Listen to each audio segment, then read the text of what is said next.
Hello, everyone, and welcome to day two. I see people have started coming in. That's fantastic. So welcome to day two. Just a quick look at what's left for us to cover. We still have to cover directional derivative, the parametrization of a certain path, the slope of a path, the local max and min, and some exercises involving contour maps. Of course, while we do this, if we find an interesting problem that covers the topics of yesterday, we won't skip it. We'll also solve whatever interesting problems comes our way. I haven't gotten any emails from you. So nobody emailed me saying, can you do this? Can you solve that? So I assume everything we're doing is fine. If there's still problems, if there's still anything you'd like me to solve, please let me know. Evan, hi. The topics of today are different from yesterday in terms of the new topics, but we may solve some topics that some problems. I'm covering the topics from yesterday. I would say, sorry, what's happening with my screen? Okay, so I would say if you don't understand, then by all means ask me questions, and I will try and clarify it. But for the new topics today, you don't need yesterday. For whatever problems we solved that are interesting about the topics yesterday, you might find them a little bit difficult, but there's no loss to watching it, and you could just rewatch all of this tomorrow, right? I'm now in the habit of posting everything there. So the video of today will be available tomorrow. The notes will be made available to you 9 p.m. tonight. If you have any questions, any comments, anything at all, I'm right here for you guys. So let me know, and I will do my very, very best to adjust to your needs. Fair enough. Time to begin. Let us discuss the directional derivative. So what's the idea behind directional derivative? I want to remind you of a couple of things that that we did yesterday. F sub x, right, which is del f del x. We talked about it yesterday. What is this? This is the rate of change. So this is the rate of change of f with respect to x. So WRT with respect to x. What does that mean? It means we assume that y is staying as a constant. So, and we say to ourselves, what happens to f? How does our function change when x moves 1 unit? So let's say x moves 1 unit. So what is happening to our function? So 1 unit along the x-axis, and we check, does the function go up? Does the function go down? What's happening to our function when x changes by 1 unit and y remains constant? Great. What is f sub y, which is del f del y? This is the rate of change. I'm going to just copy this. This is the rate of change of the function with respect to y. So x remains constant. So what's the idea? The idea is we move 1 unit along the y-axis. So we pretend x remains a constant at a certain value, say a. Y moves 1 unit. And then we say to ourselves, okay, what's happening to our function? Is it increasing? Is it decreasing? What happens to my function when I move 1 unit along the y-axis and then, well, parallel to the y-axis, and then x remains constant? Fair, that's great. But then we know that we can, on a surface, let's pretend that this is a surface, right? So this is a big surface. And you're standing right here. You don't just move with respect to the x-axis and the y-axis. You can move in every other direction, right? If you're standing at a point on a surface, you can move in whatever direction you want. Again, the direction is happening in the xy plane. So let's say my hand is the surface, and like right here is the xy plane, right? So you're standing on the surface here on my hand, and you want to move in a certain direction in the xy plane. So you move this way, what happens? The function goes up or the function goes down. So we need to find the rate of change of the function in any direction. not just in the x direction and in the y direction. For ordering purpose, I'd say in about an hour from now, we'll take our first break for food ordering purposes. Yeah. So I would say in about an hour from now. Okay, so we need to find the derivative of the function f, excuse me, when we are at point AB in any direction u. So this is the function. This is the function that we're finding the derivative of. This is where we're at. This is the point where we're standing at. This is the direction. And what is this? One more time. This would be the rate of change of f in the direction u. Of course, d means just derivative. D just means the derivative, like see the df, dx. D just means the derivative. This is just the symbol to say directional derivative. So this is the derivative. We're standing at AB. This is the rate of change of the function f when we move from point AB where we are into a certain direction u. And the formula for this is the gradient of f at the point AB dot the direction u divided by the length or the magnitude of vector u. And if you forgot what the magnitude of a vector is, I will remind you. If u is a vector u1, u2, then the magnitude of the vector u, that is the square root of u1 squared plus u2 squared.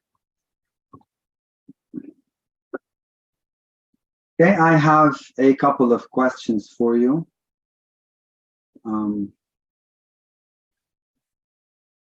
Let's say, and this is about something we talked about yesterday. This is to test your understanding, if you really understand things. Good. Let's say this is a level curve. Let's say this is a level curve. Right.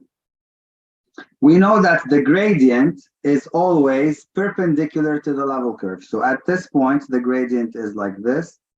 At this point, the gradient is like this. It's always pointing toward the increasing function. So here is the gradient. This is the gradient of f here. This is the gradient of f here. This is the gradient of f here. Right? So what would be the directional derivative of f? Evan, were you here yesterday? We talked about the gradient yesterday. The gradient of f is basically the derivative of f with respect to x, and then the derivative of f with respect to y. This is the first derivative. So yeah, it's or if the function is of 3 variables, the gradient of f is the derivative with respect to x, the derivative with respect to y, and the derivative with respect to z. And we said, what's the super important property of the gradient? You really need to watch yesterday's lecture too, because we did some very important stuff involving the gradient.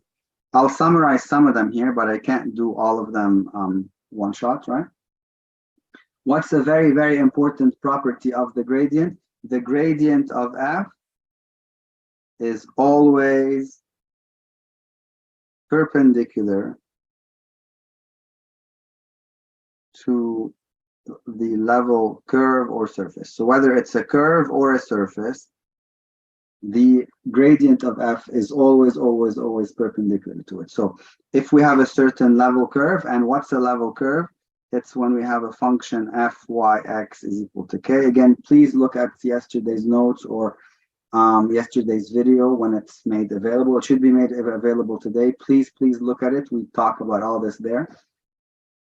So Let's say that you are on a surface, right? You are on a surface somewhere on a level curve, and let's say you move in the direction of the gradient. So here's the scenario. Here's the scenario. You have a level, let's say you're on a level, whatever, you are at some point AB. Actually, it should be point ABF of AB. So you're standing at a point in the surface, and you move in a direction parallel to the gradient.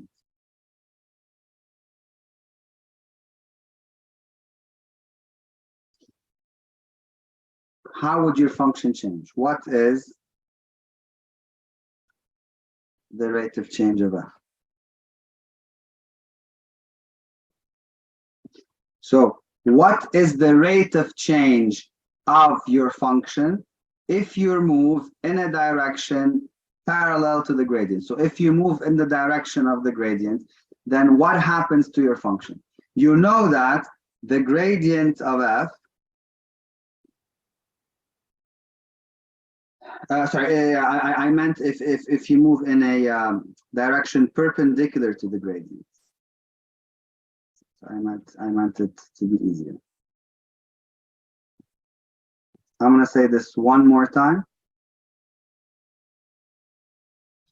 You are standing on a surface at a point AB, and you move in a direction, your direction, the direction U is perpendicular to the gradient.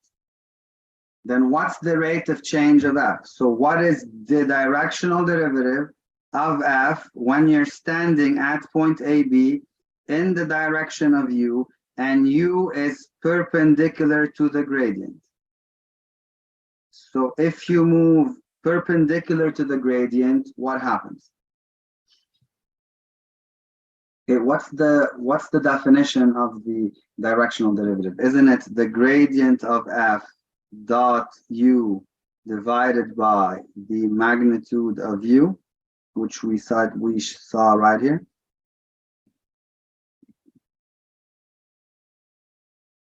Well, this is the directional derivative. This symbolizes the directional derivative. We said it right here. And the directional derivative is the rate of change of the function in the direction of U. Is that more clear? And Evan, you are absolutely correct. Because U is perpendicular to the gradient, that means the gradient dot U will be 0. So what's the option of this? If you move perpendicular to the gradient, there is no change in your function. So if you move perpendicular to the gradient, then there is no change in your function. Right? Why is this? Because U is perpendicular to the gradient, and we know that when two vectors are perpendicular, that U dot the gradient would be 0. So right here. So if they told you, in what direction should you move so the function remains a constant? For the function to remain a constant, you should move in a direction that's perpendicular to the gradient. I want to say more things about this, and these questions do get asked. One more time. What is the directional derivative of f if we're standing at the point AB and we decide to move in the direction U? So again, let's review this, and then I'm going to add a layer of complexity to it. So this would be the gradient of f at the point AB dot the vector U all divided by the magnitude of U, correct? U is the direction you move. U is the direction you move in. You move in a certain direction, yes. U is not the level surface. U is Okay, see, these are the times where I wish I'm actually in a live session because it would be so much easier. I'm gonna try and do this on camera. Let's say my hand is the surface, and let's say, I don't know, my cell phone is the XY plane, right? So this is my surface on top of the XY plane, right? Remember, my cell phone is here, I'm gonna have to take it out. So my cell phone is here, this is the XY plane, and this is the surface, right? You're standing here. You decide to move in this direction. Remember, my cell phone, right? My cell phone is the XY plane. So you decide to move in this direction, right? What happens to the function? When you move in this direction, the function seems to be going down, right? Let's say you move in this direction, like you're going that way. Then if you move in that direction, the function seems to be going up, right? The function is going up. And if you move perpendicular to the gradient, so you're moving along the lines like this, your function is remaining the same. Like you're not gaining in height or you're not losing in height. You're just staying around the same kind of height on the function. So the function isn't changing. Of course, that's if the function is height. The function could be temperature. So the temperature would not change if you move in that direction. Is that a little bit clearer to everyone? So U is how you decide to move in the XY plane, and then D tells you if the function will increase or the function will decrease or the function will be the same.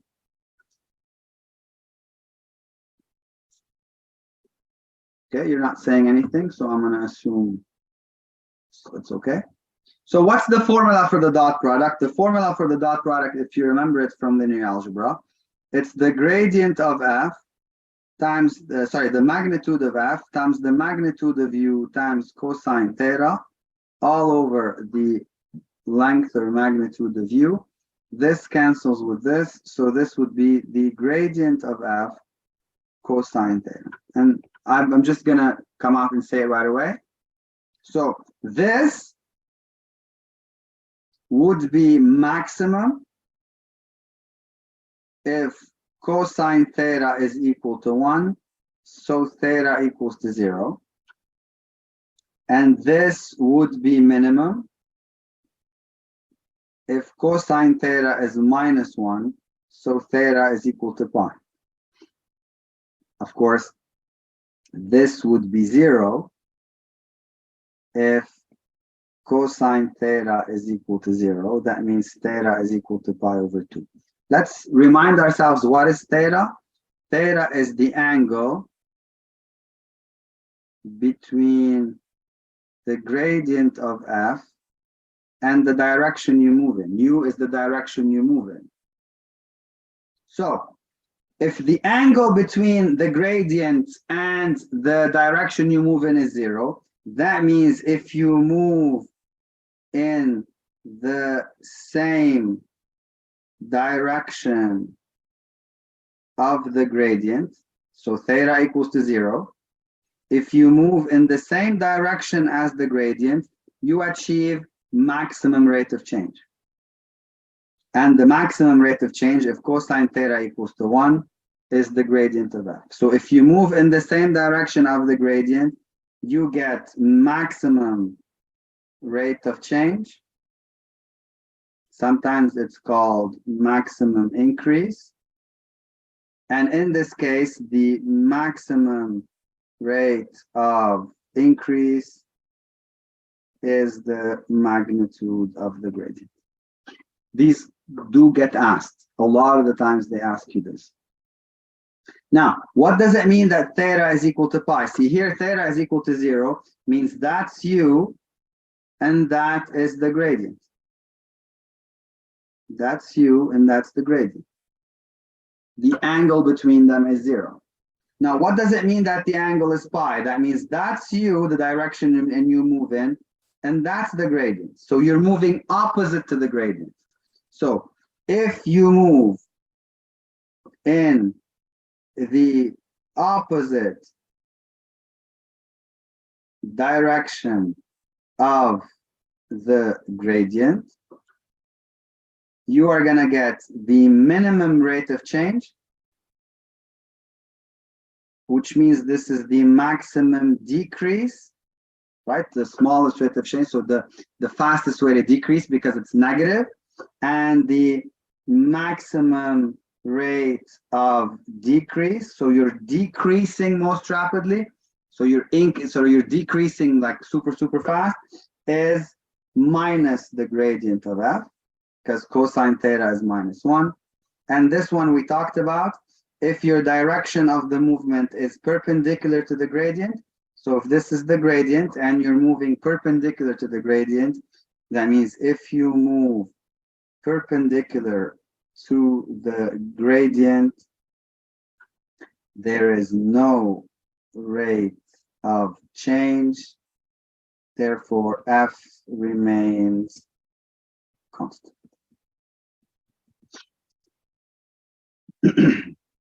That's sort of the summary of everything that they would ask you in terms of directional derivative. Let me go over it one more time. Again, I'm sharing the notes with you as soon as we finish the session tonight. So I sincerely hope that you're not spending the 3 hours together just writing after me. Please use this time to actually understand what's happening. And then the notes will be shared tonight. The video will be ready tomorrow. You'll have access to all of these, to read them, to copy them, to do whatever later. Right now, focus on understanding, please. So if the upshot of all this, what should we memorize from all this? We should memorize that if we move in the same direction of the gradient, we get maximum rate of change. What is the maximum rate of change? It's the magnitude of the gradient. If we move in the opposite direction of the gradient, we get minimum rate of change, so we get the maximum decrease, and the rate of maximum decrease, we decrease at the rate minus the magnitude of f, of the gradient of f. And if we move perpendicular to the gradient, the f remains a constant. Another way, they can ask you this differently. In what direction should you move to get maximum increase? You move in the same direction of the gradient. In what direction should you move to get maximum decrease or minimum rate of change? You move in the direction opposite to the gradient. In what direction should you move if you want your function to remain a constant? You move perpendicular to the gradient. Do I make sense? So I tried to cover this in as much details as possible.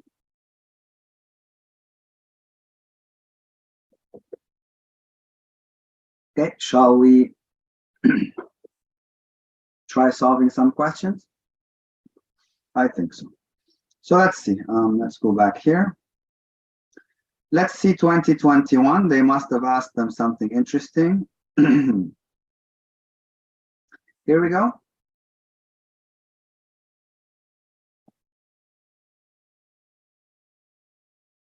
And I like, as you know about me, or you probably don't know if you're new, I like solving questions from past midterms, like live with you.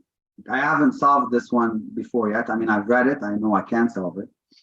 But I like solving things fresh with you, so we could just work on them together. So let t be this function, and this is the temperature at point xy. So this is not like a height or anything. This is the temperature. And we're standing at the point 1, 1, 1. In what direction is the temperature increasing most rapidly? And what is the rate at which the temperature is changing at this point? See, I told you they would ask this, 2021, voila. So, in what direction do we, in what direction should we move if we want the temperature to increase most rapidly? So we want T to increase most rapidly. Therefore, we move in the direction of what? To increase most rapidly, we move in the direction of the gradient of f, of course, at the point 1, 1. What is the, sorry, I say gradient of f out of habit, here it's t. What is the gradient of t?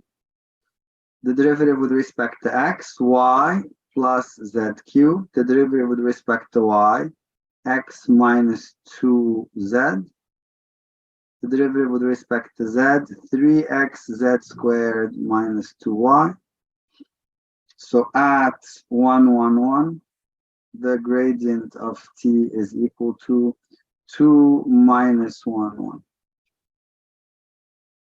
So if you want to move, if you want the temperature to increase most rapidly, so sometimes they put this in acute setting, like they say, an ant is like sitting on a surface, and then the temperature on that surface is given to us by this, and the ant is freezing, so the ant wants to warm up as fast as possible. The ant wants to warm up most rapidly. In what direction should the ant move so it warms up the most rapidly? It warms up the most rapidly means we want the temperature to increase most rapidly. We want the direction temperature increases the fastest, and that is in the same direction of the gradient. Now, what is the rate of change? We said that the maximum rate of change would just be the magnitude of the gradient at the point 1, 1, 1. So the square root of 2 squared plus minus 1 squared plus minus 1 squared, which is root 6, and this is degrees Celsius per meter.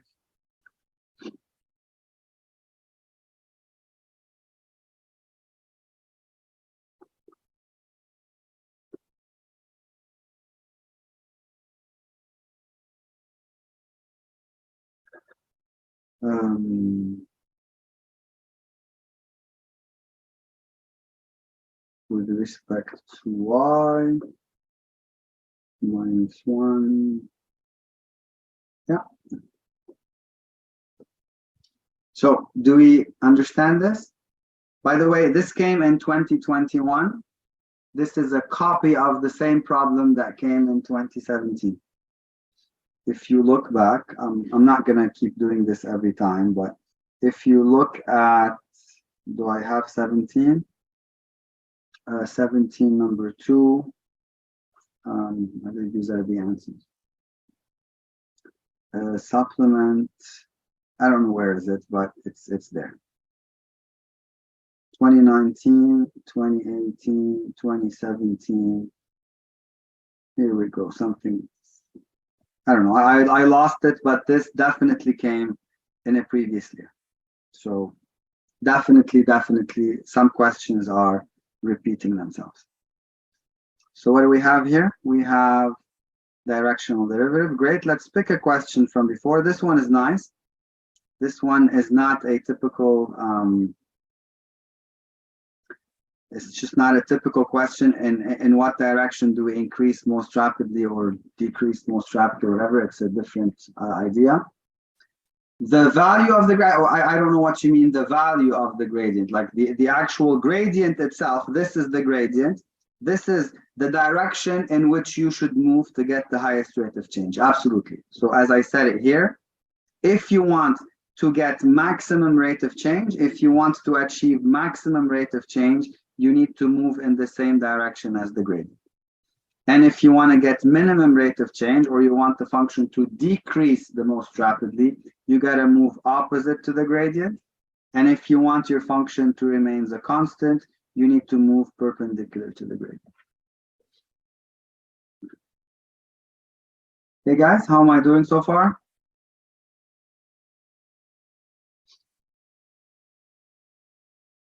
All right, so let's look at this question. So this is another version of how they could ask directional derivative questions. Suppose that at a certain point, the directional derivative in the direction 3, 4 is 1, 5, and the directional derivative in the direction 4, 3 is 6, 5. So what is the directional derivative in the direction 1, 1?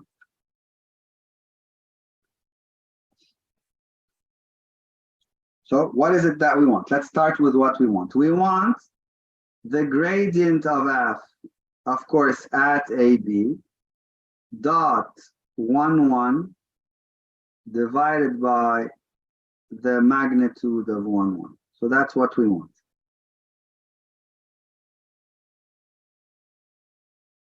And I remind you that the gradient of f is the derivative with respect to x, the derivative with respect to y, dot 1, 1, all divided by the magnitude is just root 2. So this problem we want to find, so we want the derivative with respect to x, of course, at AB, and we want the derivative with respect to y at AB.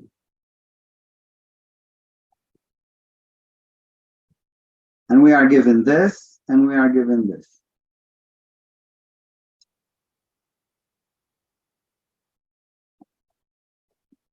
Okay, that's not a problem. Let's see.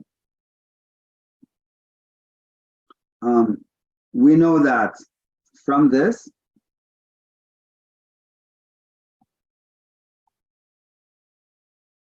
this tells me that the gradient of f dot the vector 3, 4 divided by the magnitude of the vector 3, 4 equals to 1 over 5. Yes? Which means that f sub x at AB, f sub y at AB, dot 3, 4, all divided by the magnitude of this vector is the square root of 9 plus 16, which is 5, which is 25, equals to 1 over 5. So this tells me that 3f of x plus 4f of y over 5 is equal to 1 over 5. Therefore, 3f of x plus 4f of y is equal to 1. And that's my first equation.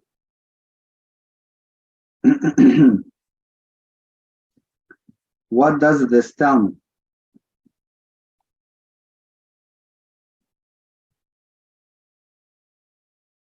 It tells me that the gradient of f dot 4, 3 divided by the magnitude of 4, 3 is equal to 6 over 5.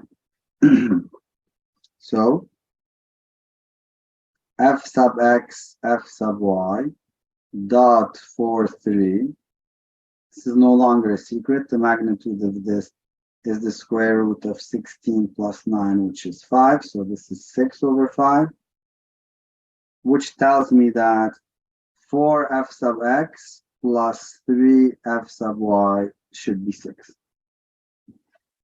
And now this is a kind of high school problem to solve equation number 1 and equation number 2. So we have a system that says 3f of x plus 4f of y is equal to 1. 4f of x plus 3f of y is equal to 6. And you solve this however way you want. I'm a big fan of the elimination method. So I multiply this by -4, this by -3. I get -12f sub x, -16f sub y is equal to -4. Now this is only by 3. So 12f of x plus 9f of y equals to 18. And then I add them up. I get minus 7f sub y is equal to 14. So f sub y is minus 2. I replace that here. I get 4f of x minus 6 equals to 6. So 4f of x is 12. So f of x is 3. Of course, it's all at AB. So f of x at AB is 3. F of y at AB is -2. And this is what we want.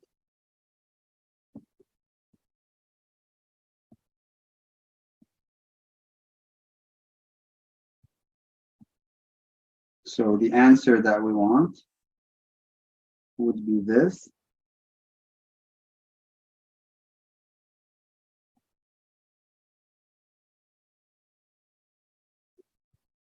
what's happening. I'm just going to copy it again.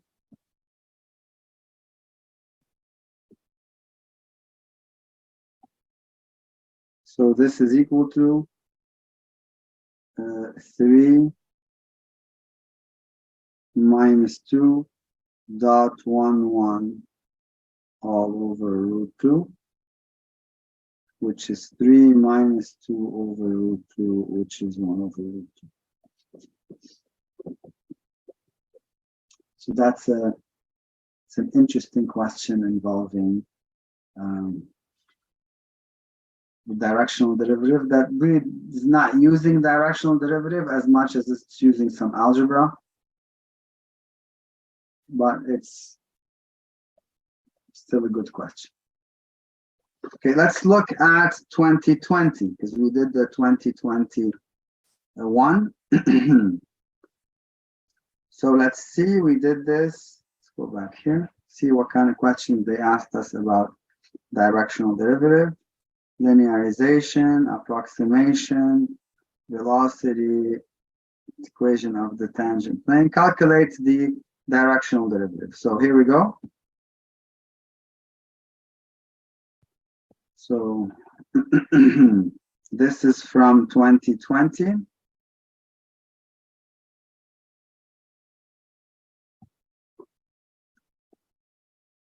Again, I like solving questions directly from actual midterms because then that's like a super, like those are actual tests, your tests, just not like a year, 2 years ago. So those are the same students, the same teachers, the same settings. So the function g of x at the point 3 minus 2 has value z is equal to 5, and they're giving us this. So this means this is the gradient of g at the point 3 minus 2. This is the vector 4, 2. Calculate the directional derivative of g at the point 3 minus 2 in the direction this. So this is u. So what is the directional derivative of g when we're standing at the point 3 minus 2 and we are moving in the direction 1 minus 1? So this is the gradient of g dot 1 minus 1 all divided by the magnitude of 1 minus 1. Can you agree that this is very straightforward?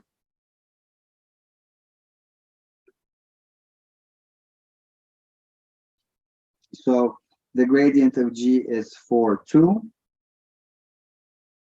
dot 1 minus 1 all divided by, this is the square root of 1 squared plus minus 1 squared. So this is 4 minus 2 all over root 2. So this is 2 over root 2, which I prefer to.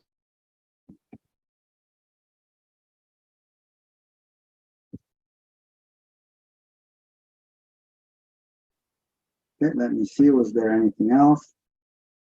That's it. We're going to talk about the slope, critical points, and we're going to do this next. Contour maps is next. So that's everything that we needed to do. And we did this yesterday. So for those of you who weren't here yesterday, please look at some of those questions. Those questions are very, very interesting. Do you have any questions about directional derivatives, or I can move on to something else?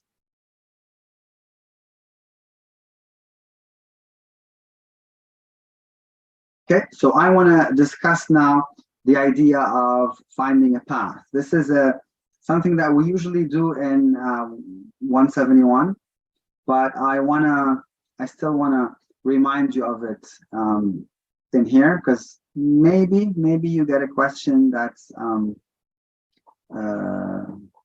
involving paths, and I want you to be able to do it. So this is the notion of paths. So when we say a particle, so let's call them paths R of t. Okay. When we say that a particle moves along a path R of t.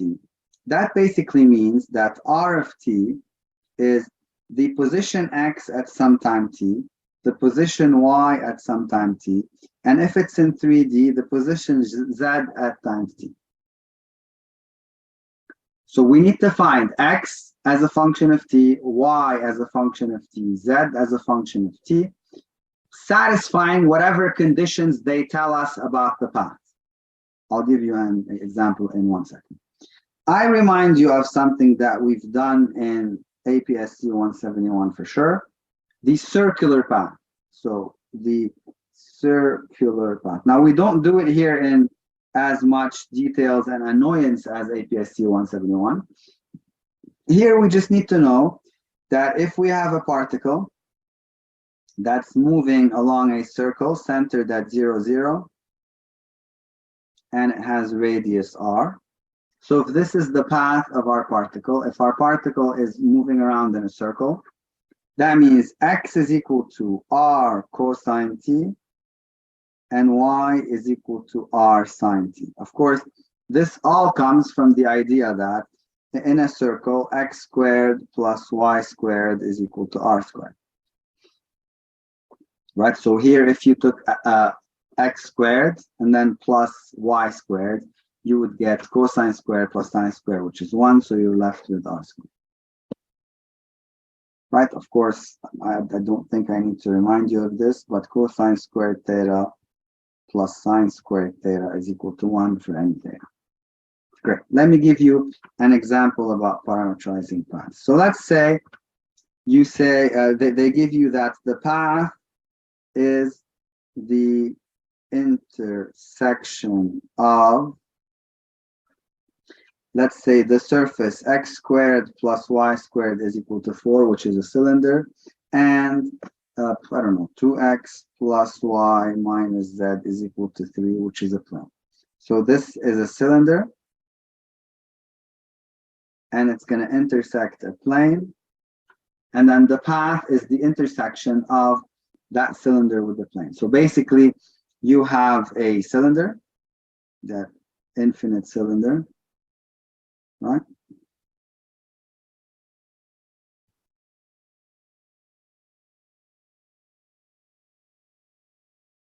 And you're just cutting it off with a plane. So there's a plane, and you're just cutting that cylinder off with the plane.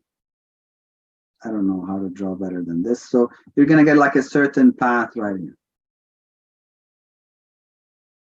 It's not necessarily a path that is parallel to the, right, to the, right? So you get a path like this. So this is the path. This is R of t. What is R of t? Parametrize R of t.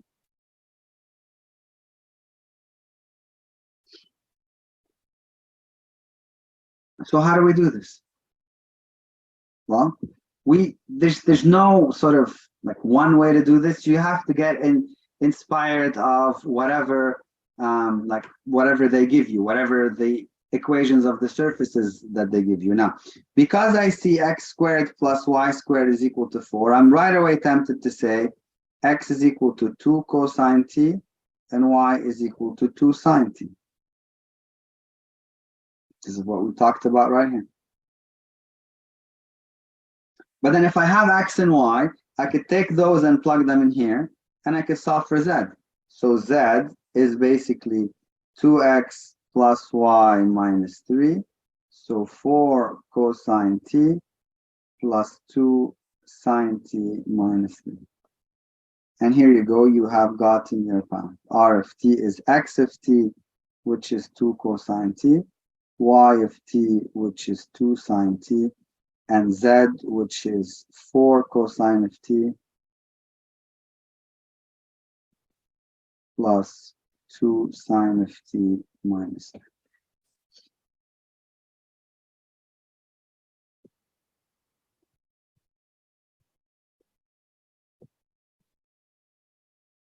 So, do we get this?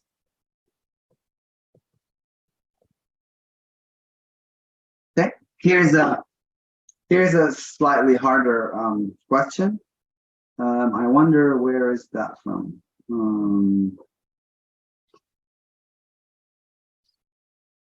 I'm not sure where is that from. Let me just check 1 second. I put in a nice problem.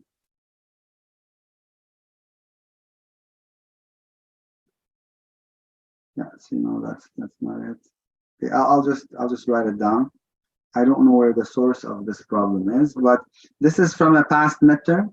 This is number 7 on a past midterm. If you just allow me 2 seconds, if I can copy it, it would be easier. Here we go. We found it. So this is from 2021. So let's start with this. This is definitely a little bit harder than the one I gave you. Not super hard, but hard. So let me give you a second to look at this. So we have two surfaces. They intersect in two disjoint curves. So these are two surfaces. They're going to intersect in two curves, two separate curves. What are the parametric equations of these curves? So basically this problem, only a lot harder to see. Now they give you a hint, which is very, very appreciated. Start with x is equal to r cos and y equals to r sine.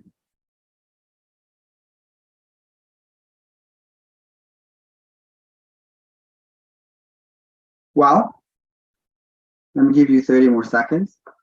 Again, there is no technique to this. There's no like, you see this, you do 1 plus this, you find gradient to do this. Here it's just some, like you have to find a way to make them intersect, to find out the common parts in them, make them equal. So let's start. They told us start with x equals r cos and y equals to r sine. So basically they're telling us that x squared plus y squared is equal to r squared. So if x is equal to r cos and y equals to r sine, so x squared plus y squared is equal to r squared. Great. Now, let's see. Those two surfaces are going to intersect, aren't they? So the two surfaces are going to intersect. So let's find a way to make them the same. I'm going to write this as x squared plus y squared is equal to 3 minus z squared. And I'm going to write this as x squared plus y squared is equal to 1 plus z squared.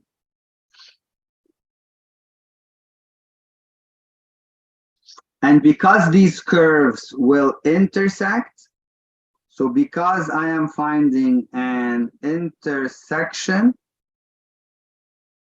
that tells me that they should be the same. So 3 minus z squared should be the same thing as 1 plus z squared, because they're both equal to x squared plus y squared. Do you see that?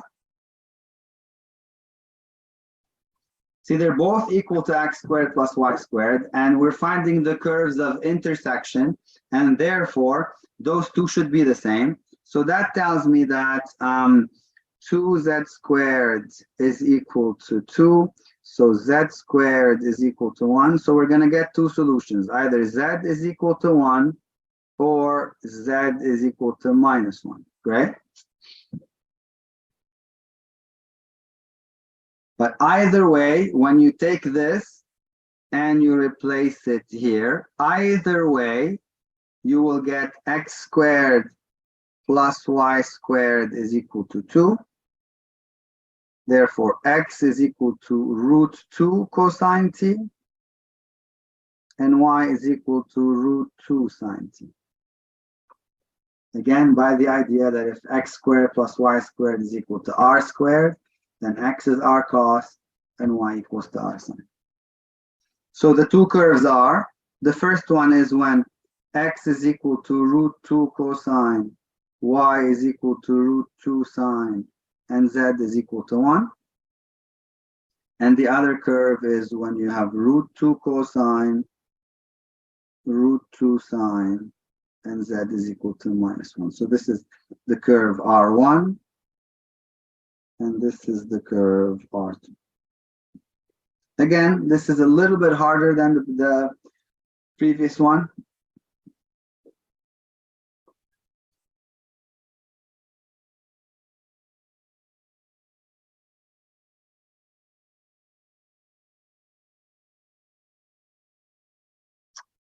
Right. So what if there were, then they would have to ask you this differently, Jamie. Like a coefficients in terms of here, then they would have to ask you this differently. Like we can't translate this. Like this works because we're saying x squared plus y squared is the same on both, which tells us that we should use x equals to r cos and x equals to r sin. If the surfaces were different, then they would have to give you a different hint. You'd have to find a different way to make them equal. As I said, there is no general rule. There's no like, you understand what I'm saying? There's no, if you see this, you do this. Like in the next topic, when we do local max and local min, I'll give you a set of rules. You do this, you do this, you get this, you get that, you do like, I'll give you a guideline. In this, unfortunately, there's no guideline. You have to find a way to make the curves equal. Thank you. Sorry, I don't have a more algorithmic answer. Okay, part B is hard. Let's look at part B.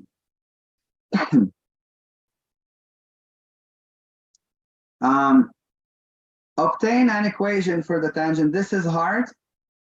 Hard. I mean, hardish. If you were with us yesterday, we did something similar to this. If you weren't with us yesterday, I will try to do this as slowly as possible. So we want an equation for the tangent line to the curve of intersection at 1, 1, 1. So the curve of intersection at 1, 1, 1, I'm definitely the curve at intersection 1, 1, 1 is here, because this is 1. This can never be minus 1, right?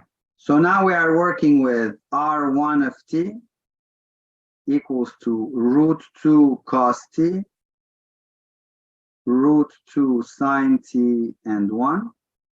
We are working at the point 1, 1, 1, and we want to find an equation of the tangent line.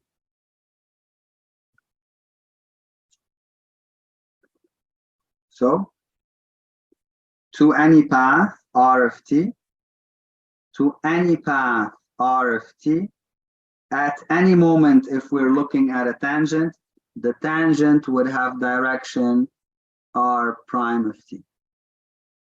R prime of t, which is called the velocity if you are interested. So r prime of t is always tangent to r of t. I'll write this here. R prime of t is always tangent to the path in the direction of the movement.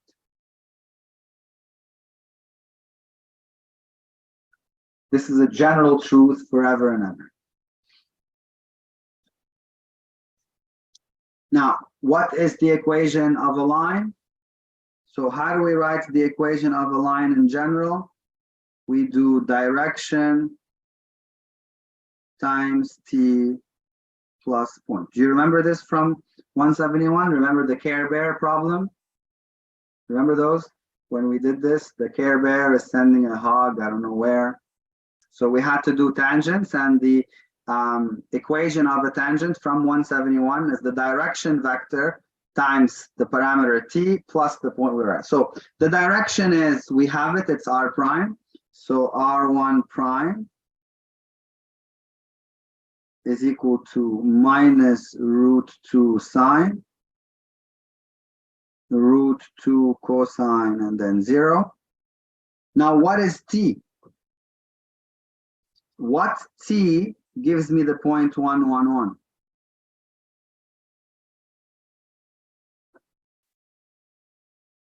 What t gives me the point 1, 1, 1, ladies and gentlemen, boys and girls?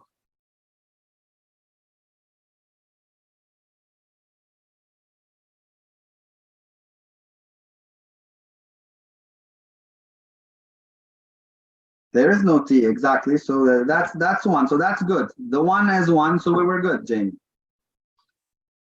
The 1 is the 1, so we're fine for z. What about x and y? What t do I plug in x and y to get 1, 1, 1?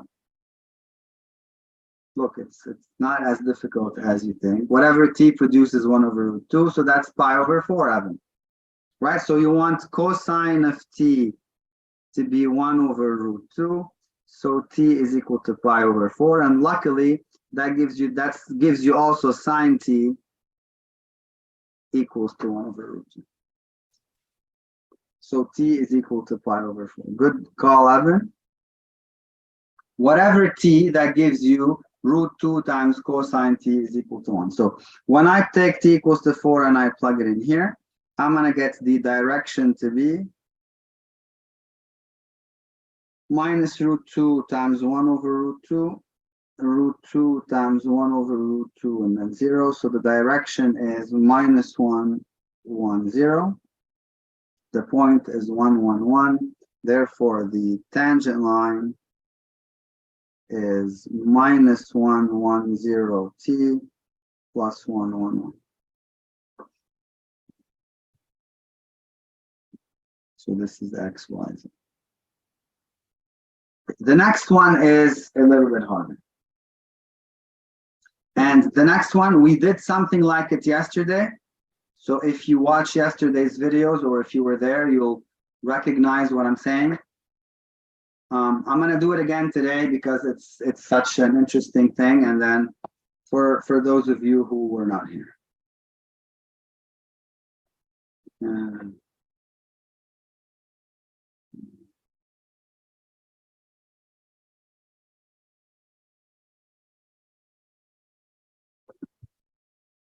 So now I want to find the same idea, but using gradients.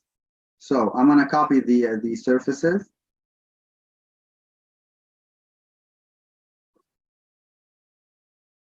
And let me remind you, C is the intersection of those surfaces. C is the intersection of those surfaces. So the curve C is, see, this is the level surface 1. So this is level surface 1. And this is level surface 2. So let's call this f of xyz equals to 3. And this is g of xyz is equal to 3. So these are two level surfaces.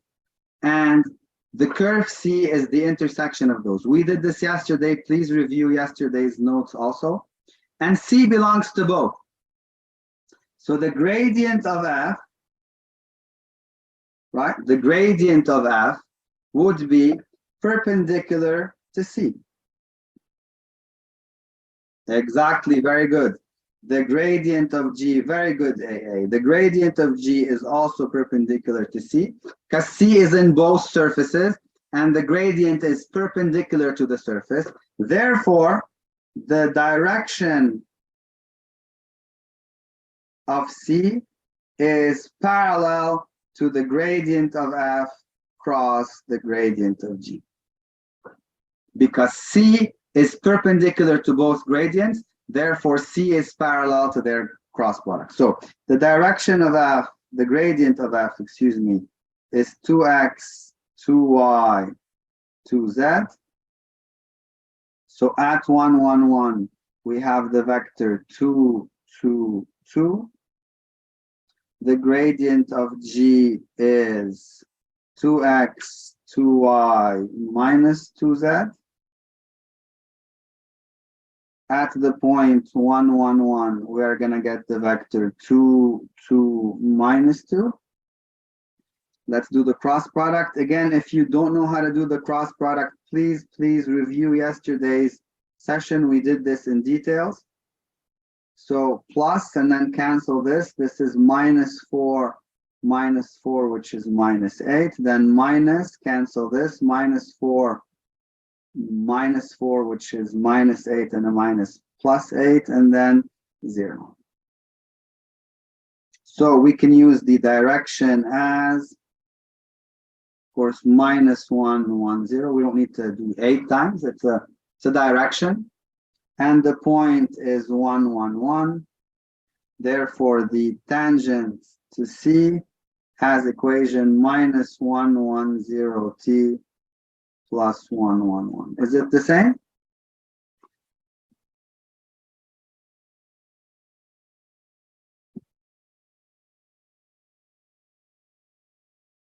And here you go.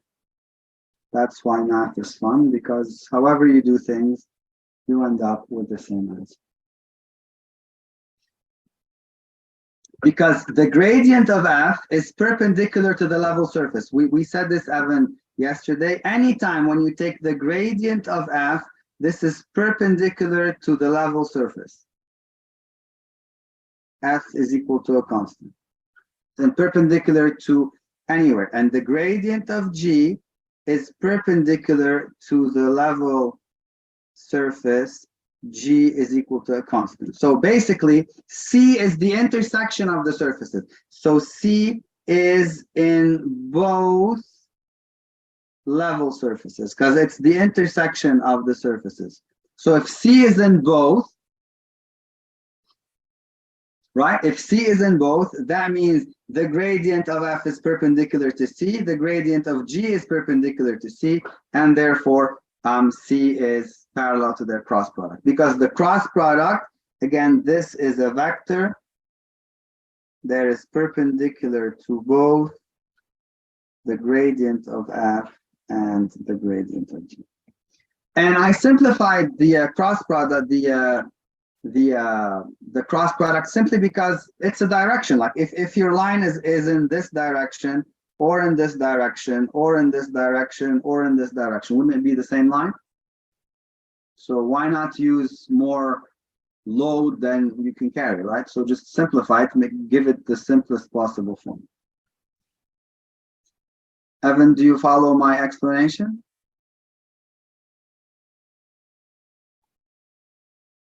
Right, it's very important to remember that the gradient is perpendicular to the level surface.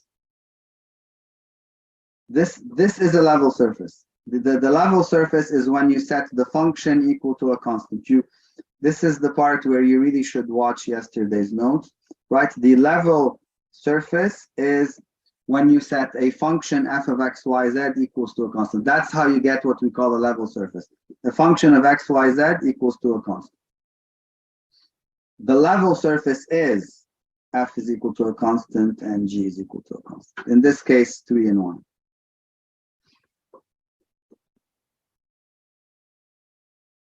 I promise you, we did this yesterday in details. Look at it again, and then this will be like, oh wow, okay, I get this now. But I mean, I've re-explained it briefly here. Does anyone, Evan or anybody else, have a question?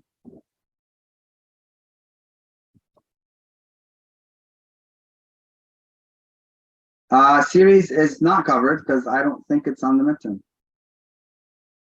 Series will be covered for the final exam. I wasn't told that series is on the midterm. What we still have to cover is this. So we did parametric equations of a path of the intersection. I will say a few words about the slope of a path. Then I will cover local max and local min and contour max. I wasn't told series is on the midterm.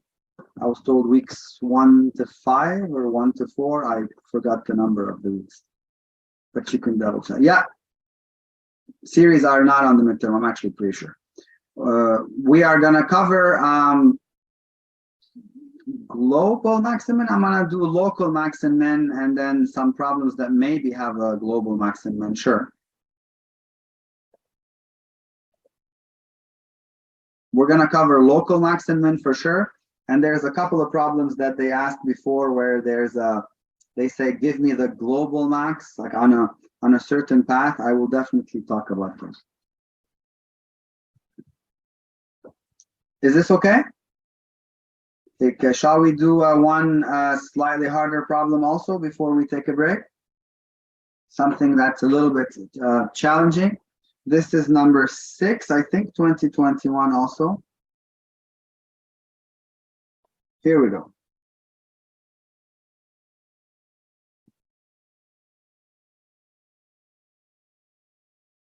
This is definitely hard. I mean, harder than average.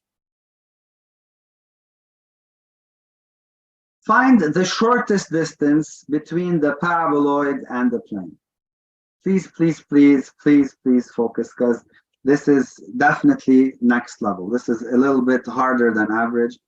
You just need to understand the idea, and once you understand the idea, everything makes sense. Look, let's say we have two surfaces, right? This is one surface and this is one surface. Where do we get the shortest distance? Where is the shortest distance? Theoretically, the shortest distance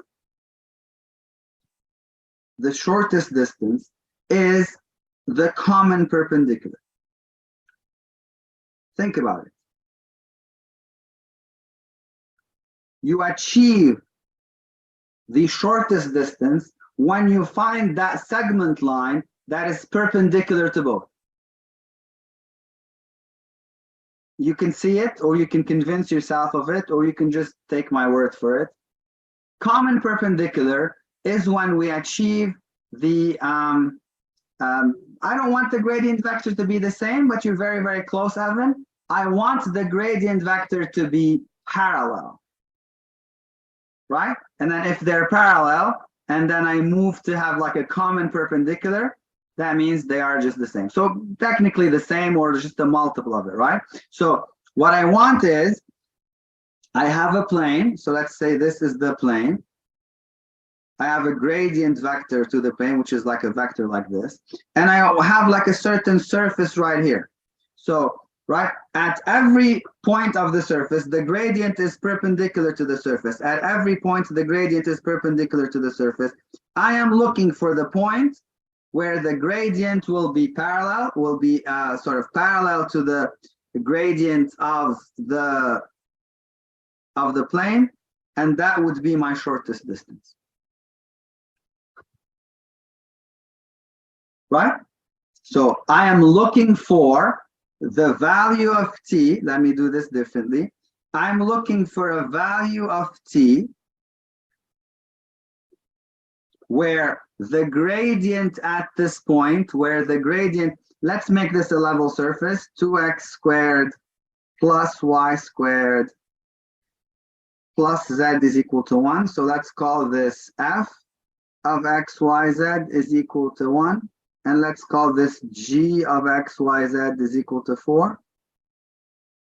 So these are two level surfaces. I want to find t such that if I take the gradient of f at t, it would be parallel to the gradient of g, which is constant. The gradient of g is 1, 1, 1.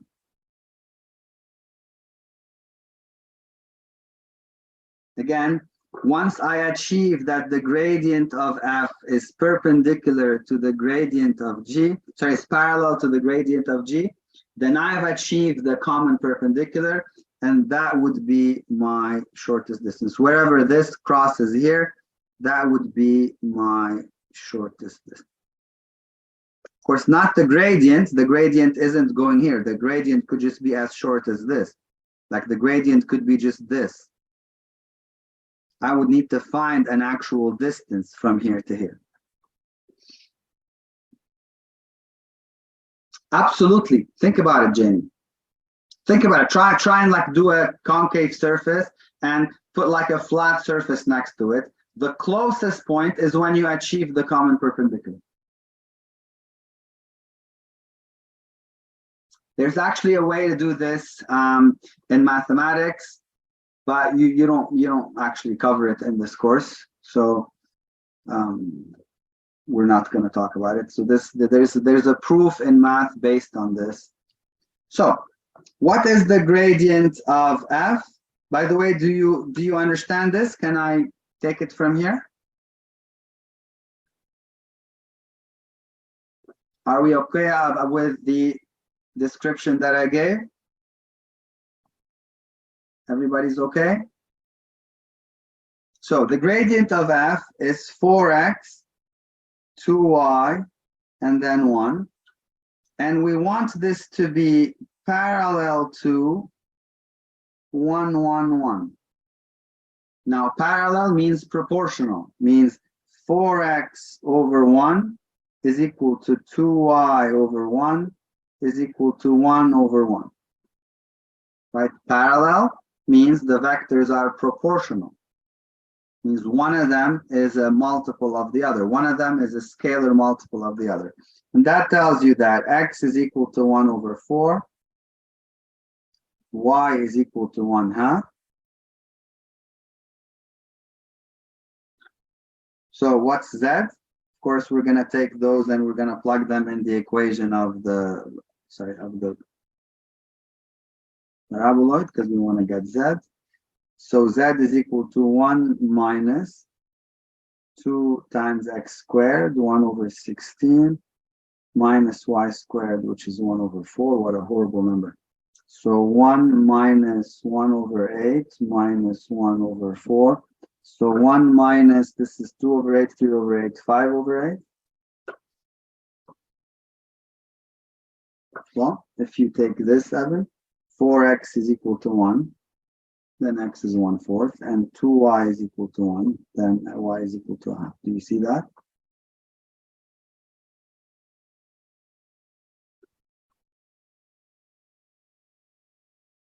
So that's it. I have the point. The point is, so the point I'm talking about is 1 over 4, 1/2, and 5 over 8. The direction that I am going in is 1, 1, 1. So I'm going to find the equation of the line perpendicular to, line L. I'll draw it here. So I want to find the equation of line L, right? The line that's perpendicular. So this is the line L. So the equations, the parametric equations of line L are, again, direction t plus point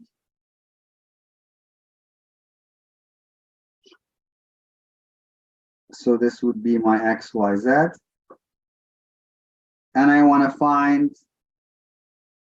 the intersection of line L with the plane, which is x plus y plus z is equal to 4. So basically, I'm going to take the x and y of the line. X is equal to t plus 1 over 4. Y is equal to t plus 1/2. Z is equal to t plus 5 over 8. I'm finding the intersection of a line with a plane, so I'm plugging that in here. So t plus 1/4 plus t plus 1/2 plus t plus 5 over 8 is equal to 4. So 3t is equal to, this is 3 over 4, so 6 over 8, so 11 over 8, 4 minus 11, 2, 2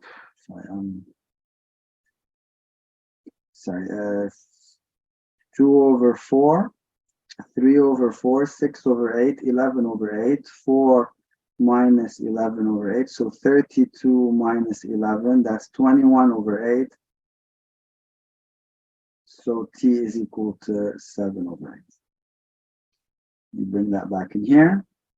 And you get this point that we're going to call, let's say, Q. And let's say this is point P. So this is P. So that gives you point Q, the intersection of the line with the 7 over 8 plus 2 over 8 is 9 over 8. 7 over 8 plus 4 over 8 is 11 over 8. 7 over 8 plus 5 over 8 is 12 over 8 divided by 6 over 4, 3 over 2. And then the shortest distance is the magnitude of the vector PQ. Here is P, and here is Q.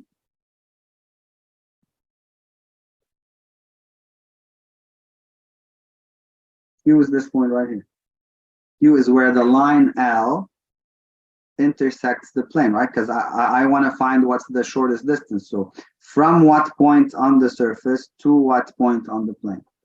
So P is on the, what's it called? The paraboloid. P is on the paraboloid. Q is on the plane. Again, as I said, this is a hard problem.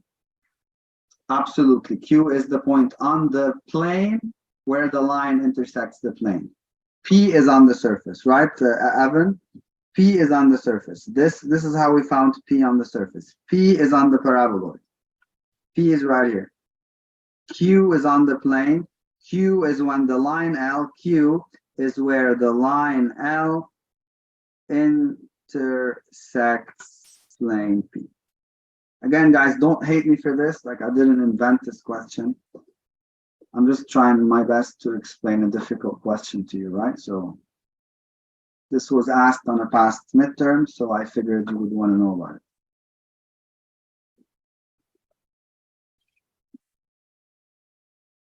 So we have to find the vector PQ, which is Q minus P. So 9/8 minus 2/8 is 7/8. But to find vector PQ, we do Q minus P. Remember that from your days of vectors. 11/8 minus 4/8 is 7/8. 6/8 minus 5/8 is 1/8. So we can factor out the 1/8, and then we get the square root of 7 squared plus 7 squared plus 1 squared. So this is root of 99/8. Which is 3 root 11/8, unless I made a mistake somewhere.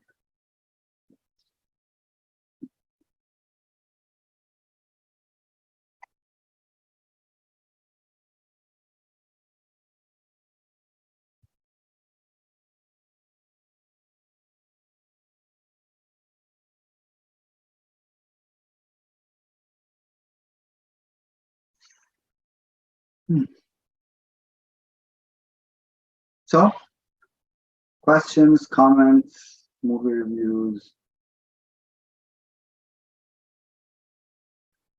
Doing a question like this without derivatives? How did we,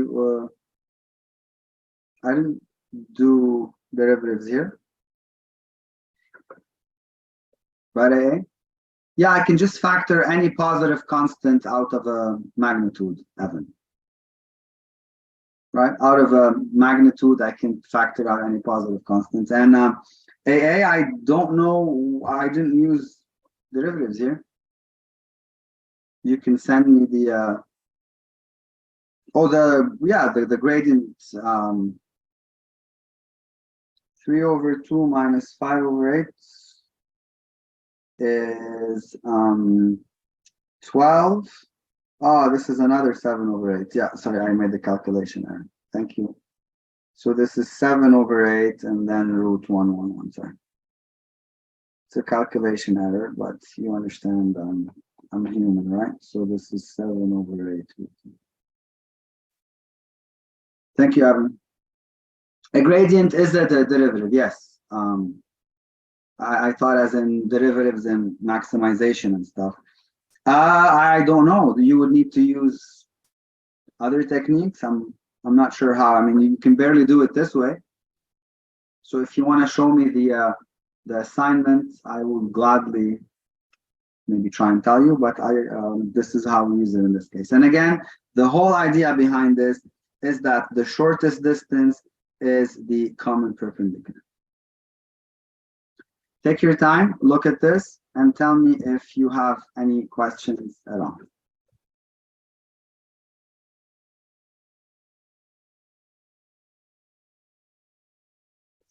No problem. You find it and you send it, and I will comment about it.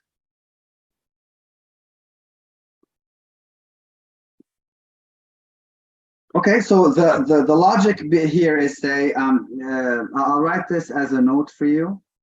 In vectors in general, if you say that vector u is parallel to vector v, that means one of them is a multiple of the other, right? So if two vectors are parallel, if one of them is a multiple of the other, so they're proportional. So u1 over v1 is the same thing as u2 over v2, is the same thing as u3 over v3. So the components have to be proportional, right? One of them is, let's say, 2 times the other. Like one is 1, 2, 3, the other is 2, 4, 6, right? So they have common ratios. That's what makes them parallel, that they are proportional. So that's what I did here. Then I solved for x and y. And to find the point on the surface, to find the point that is on the surface, right? I replaced x and y in the surface. Keep erasing stuff. So I replaced x and y in the equation of the surface, and then I solved for z.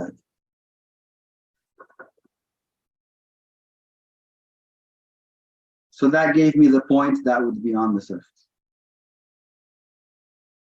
Is that better? So from the idea that they are parallel, I was able to find x and y. Having x and y, I replaced in the equation of the paraboloid. I was able to solve for z, so that I found the point on the paraboloid that I'm working with.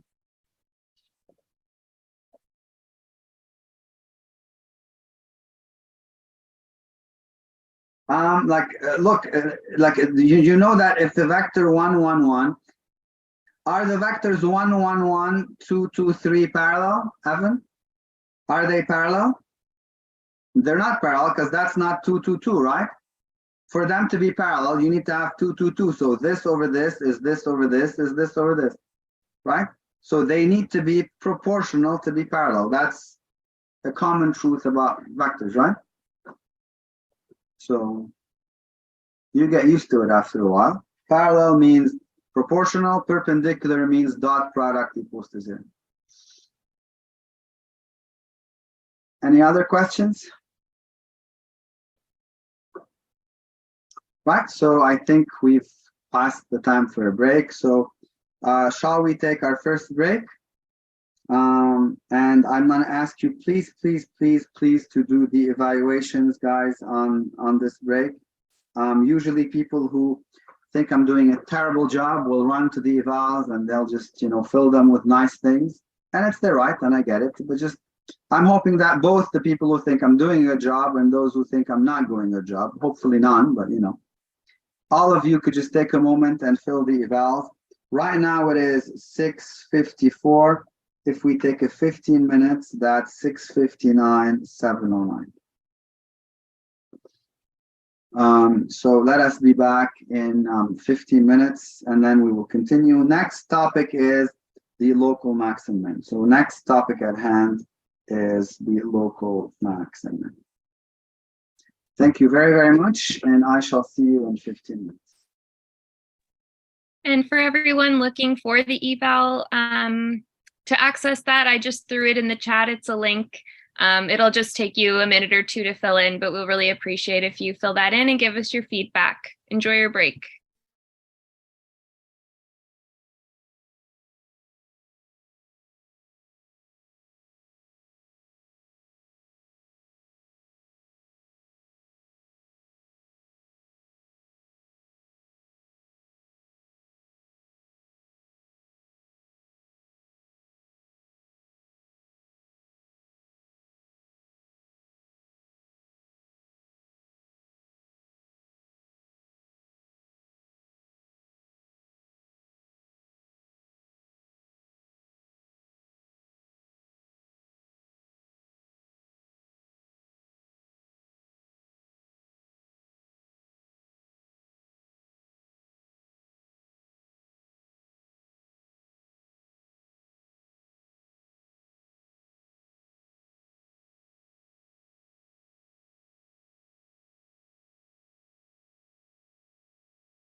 Hey everyone,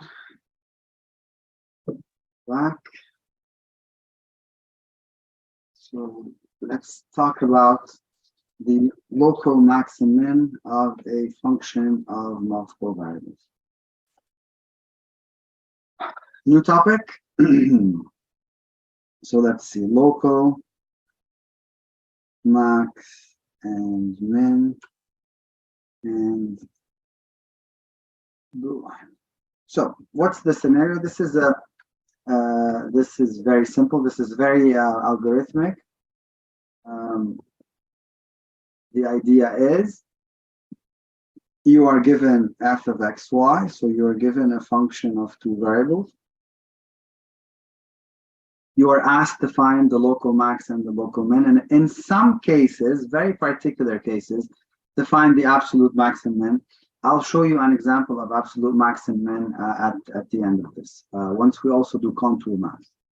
So you're asked to find the local max and the local min, and that's really simple and very, very algorithmic. Step number one, you find the critical point.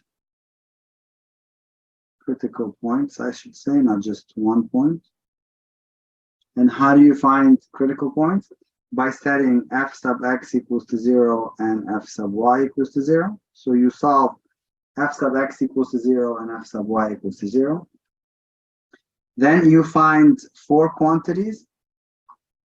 You find fxx, you find fyy, you find fxy. And once you have that, you find a quantity called d, which is fxx times fyy minus fxy squared. Then you begin your analysis based on what you have. So if d is less than 0, again, for a given critical point, of course, for a given critical point, if d is less than 0, we automatically have a saddle point. If d is bigger than 0 and fxx is bigger than 0, then we have a local min. If d is bigger than 0 and fxx is less than 0, then we have a local max.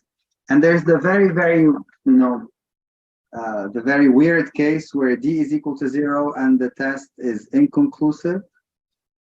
So you don't know what the result is, but inconclusive. Wow, what did I write? Inconclusive. So in the history of years that I've been teaching, I've actually never seen a d equals to 0. So I really don't think you should worry about d equals to 0. Right, so let's see. I'll give you an example. Let's look at 2021. They must have asked something. Was this not on 2021? Here we go, it was. Ooh, look at that, very exciting. So they gave us, a nice function. I'm gonna copy also the contour maps, and then we're gonna see them on the contour maps. But let's just first find them, then we'll look at the contour maps. Okay, so question part A, to find all critical points. Very straightforward. Do you want 30 seconds to start it?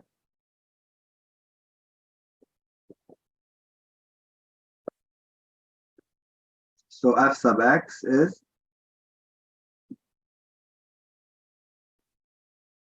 3x squared minus 3y squared plus 6x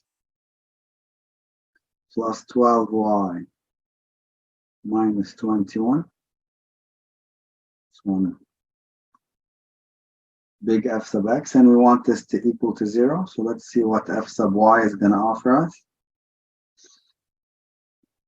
F sub y is 6y squared minus 6xy minus 12y plus 12x is equal to 0.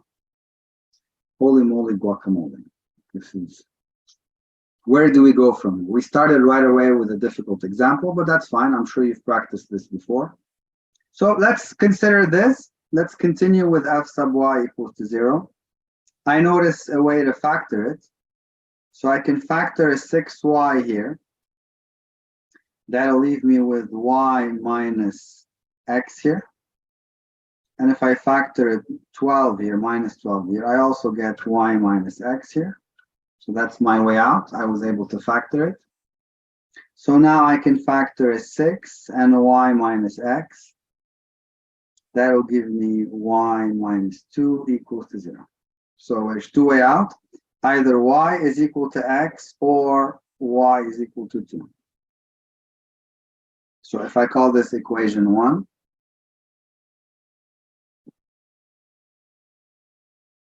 I'm sorry, y plus x?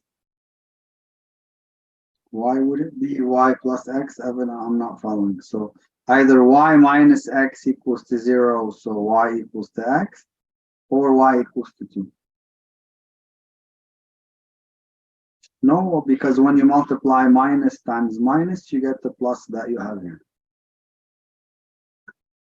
I'm quite confident with my factoring here.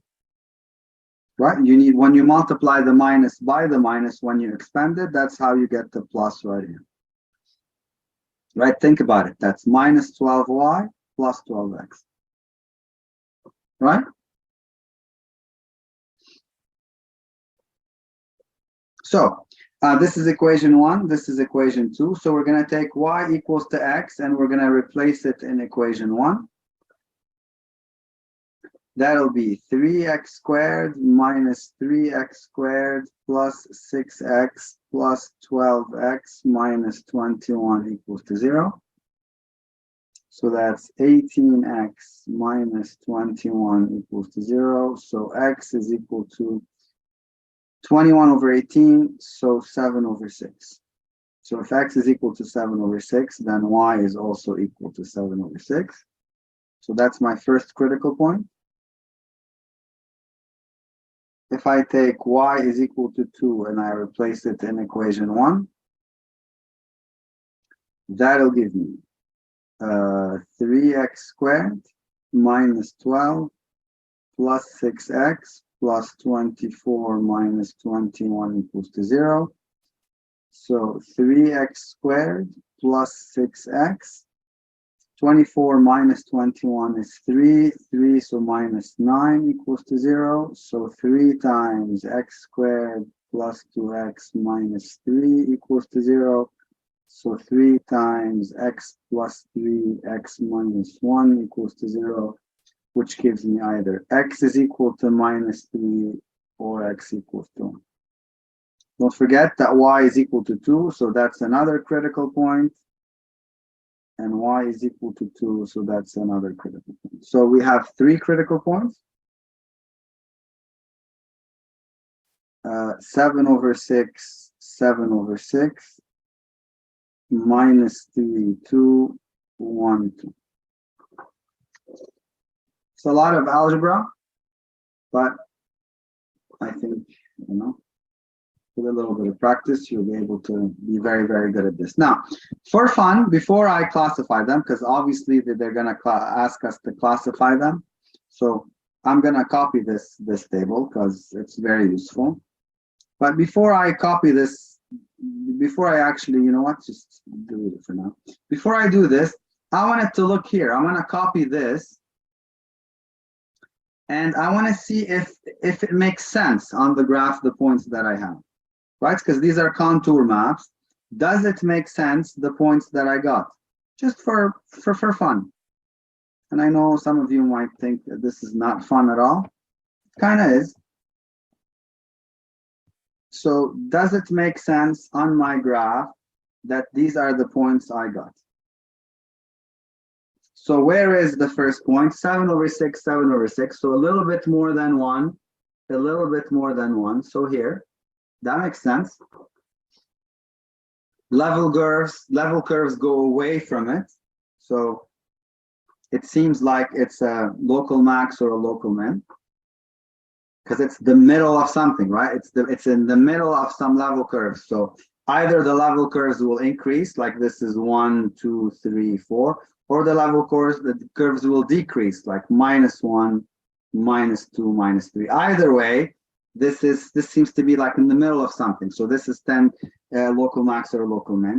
-3, 2, look at it beautifully here. This cannot be more obvious. Again, local max or local min, I don't know. And 1, 2,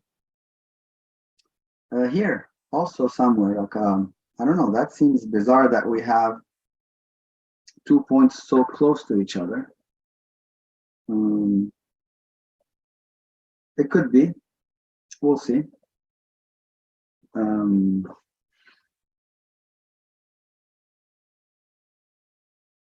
There's something here, I don't like the 2 points being so close, right? So I don't like the 2 points being so close, but those are the points I got. So one of them is definitely going to be like those can't both be a minimum or a maximum, right? So one of those must be a saddle point. One of those must definitely be a saddle point. Okay, so let's see. What is fxx? Fxx is 6x plus 6. Wow, that's nice. What is f sub y? Sorry, fyy. Fyy is 12y minus 6x minus 12. And what is fxy? So fy with respect to x minus 6y plus 12. And now let me come back and copy my table.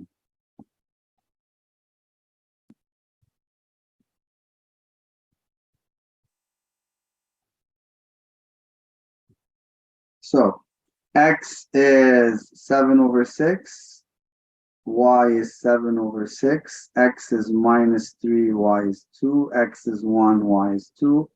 This is 6x plus 6. This is 12y minus 6x minus 12. This is -6y plus 12. And they gave you the formula for these, so that's beautiful.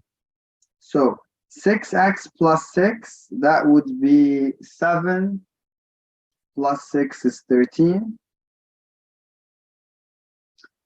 This would be 12, so 14. 14 minus 7 is 7. 7 minus 12 is -5. Minus 6, so that would be -7, so that's 5. So that would be negative. I don't care what the value is, it's negative. So therefore, this is a saddle point. So that one was a saddle point. 6x plus 6, so -18 minus 12. 12 times y, 24 plus 18 is 42. 42 minus 12 is 30. And then fxy is 0. So this would be negative. This is also a saddle point. How sad, everything is falling apart. And for 1, 2, we're gonna get 12, 6, 0, positive. So D is positive, fxx is positive, so this is a local minimum. And fxy, Jamie, you were here yesterday, I think. You either take the derivative with respect to x of f sub y, or you take the derivative with respect to y of f sub x. So x first, then y, or y first, then x.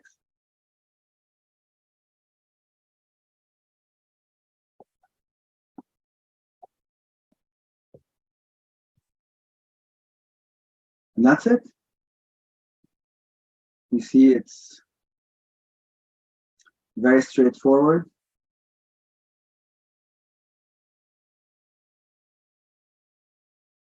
Okay, shall we do another one? Let's look at 2020, what they asked. There's always one of those somewhere. Come on, 2020. Here we go.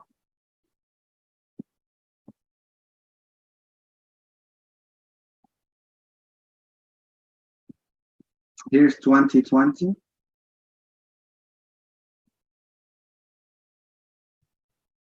Do you want to take a moment and try this on your own while I copy the graph so we could just, for fun, look at it?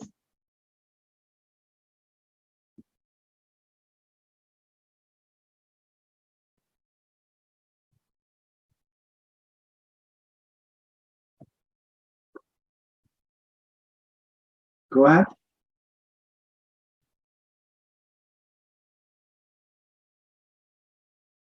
I want to let you know, though, that if two level curves intersect, so if you have two level curves that intersect, like we don't have them here, but if two level curves intersect, you can say automatically this is a saddle point.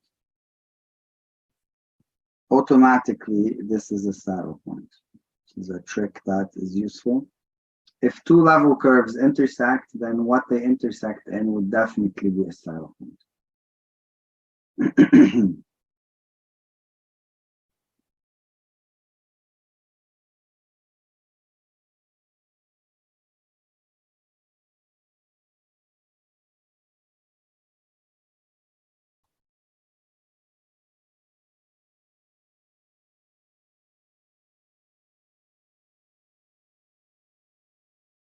So let's do this together.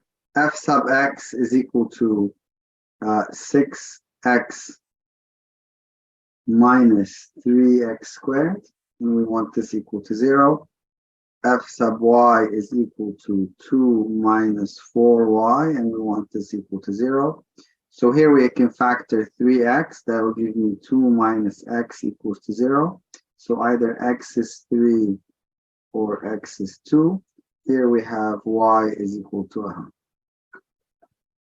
So that was the critical points are 3 1/2 and then 2 1/2.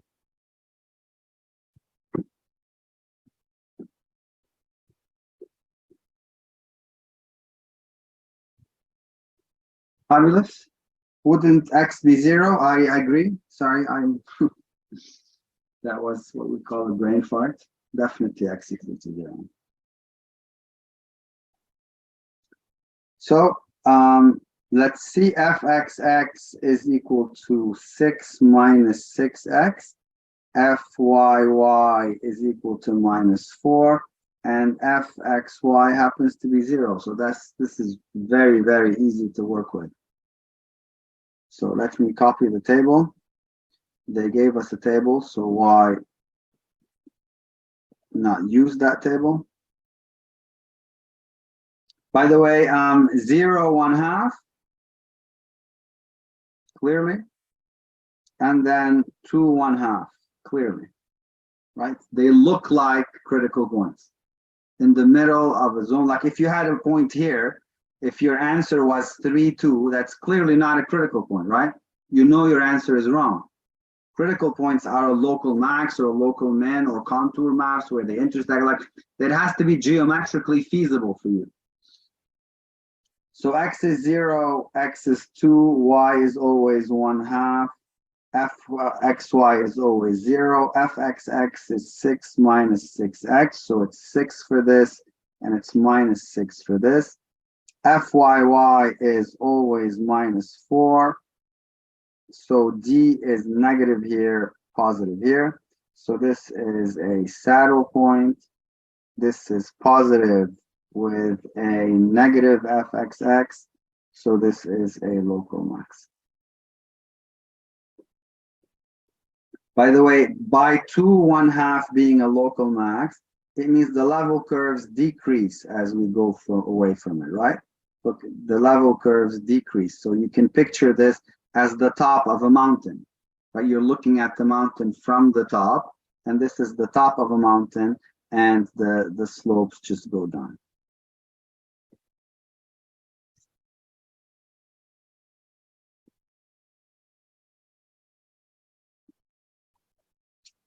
And that's my presentation of local max and local min. There's nothing much there. Let's see where that puts us. We did directional derivative, we did chain rule, we did the slope of a path. I forgot to mention that. I will mention it at the end, and that covers local max and min. So how about we just play around with some contour maps? So the only thing left is contour maps and that slope of a path formula, which I'll find a nice problem on, and then we'll cover it together. So right now, I want to spend some time with you. Visually, max and min, no, Jamie. The only thing, unless you have the values of the curves, right? So I take it back. Unless they tell you that this is like I don't know, -1, -2, -3. Unless they tell you that these are decreasing, so you know that this is a local max, sure. But if they give you a graph like this with no indication, then you can't say if it's a max or a min. If you know the value, then yes, you can decide. If you don't know the values, then no.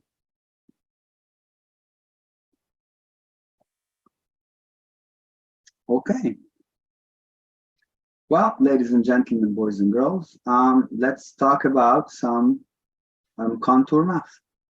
So I want to try and find ones from earlier exams, and then we'll do ones from later exams.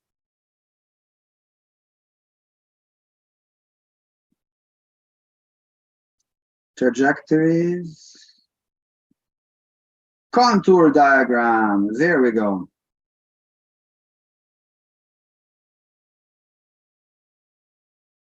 So if y has a value and is an fx, you must plug it into to find. Well, you have to make both fx and fy 0. The x and y that you have must make both f of x and f of y 0. It can't just be f of x 0, and it can't just be f of y 0. So you have to work it out so both of them are 0. I don't know if that makes sense to you. Like the values of x and y need to make both x and y 0, not just fx and or fy. All right, so I picked this from 2019. Very exciting. Let's see what this tells us. Below is the contour diagram for a function z is equal to fxy. To allow you to label the z values of the contour, I will tell you that f of 0, 0 equals to 0. By the way, intersection of contour maps automatically saddle point. Intersection of contour maps automatically saddle point, but that doesn't concern us right now. Right now, they're telling us that any line that goes through this is 0, so this is the value 0 everywhere. Because this is a level curve, and we know that the function is 0 here, so they're all zeros.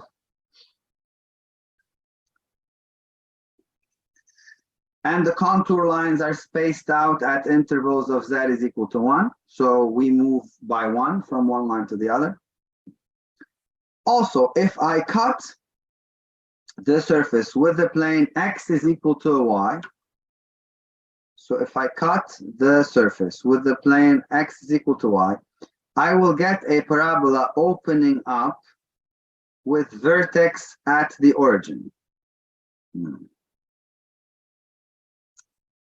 Okay, and if I cut the surface with the plane, so here, if I go like this, x is equal to y, I will get a parabola opening up with vertex at the origin. So that means the curves are like this. So that means that the curves would go like this: 1, 2, 3, 4, and this is 1, 2, 3, 4, and so on. Right. So along this line, along the line y equals to x, the z values,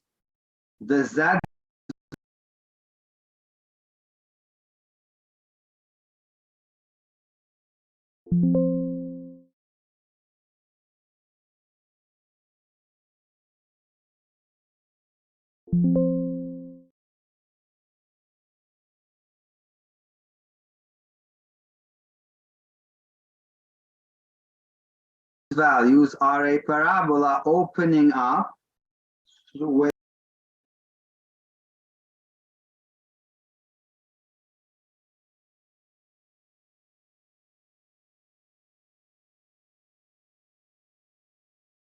vertex at the origin. So the minimum is here, and then it decreases until here, and then increases from here. So that means the values are, decreasing until 1. I could keep this line like this. So I know that the contour lines are going to go 1, 2, 3, 4 that way, and 1, 2, 3, 4 that way. If I cut it with the line x is equal to minus y, so this is x is equal to minus y, I will get a parabola opening down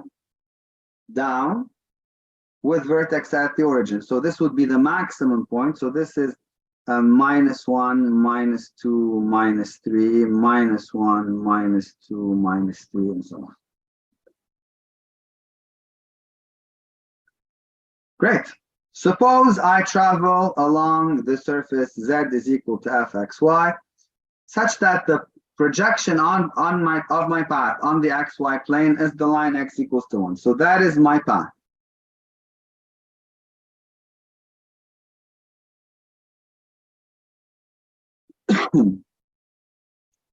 Make a careful sketch of my z coordinates against y as y changing. Obviously, x is not changing. X is equal to minus 1. So how do we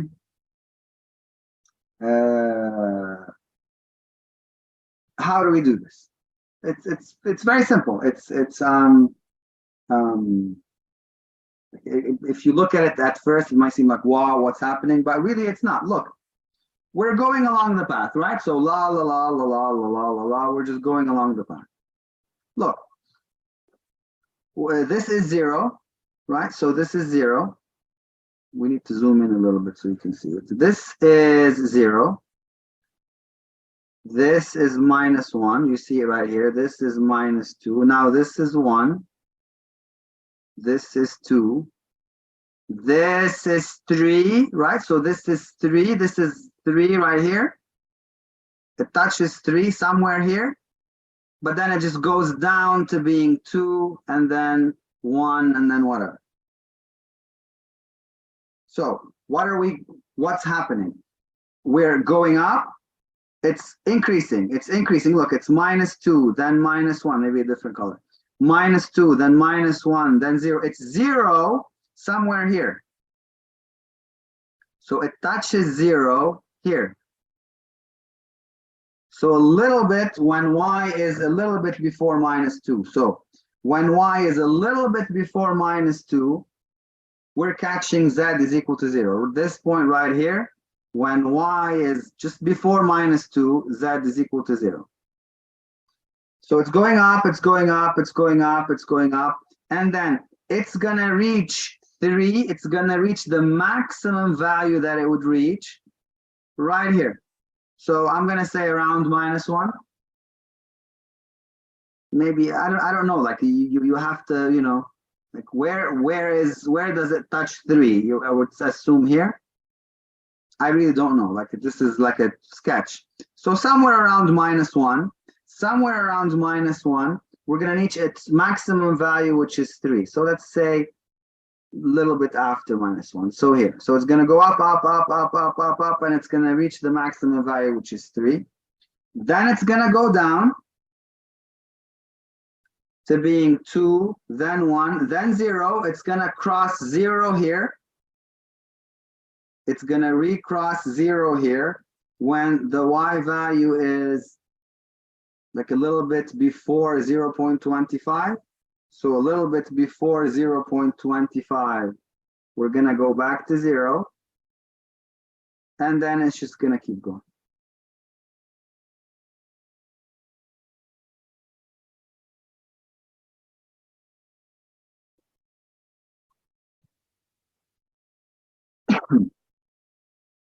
Sorry, I'm trying to keep it.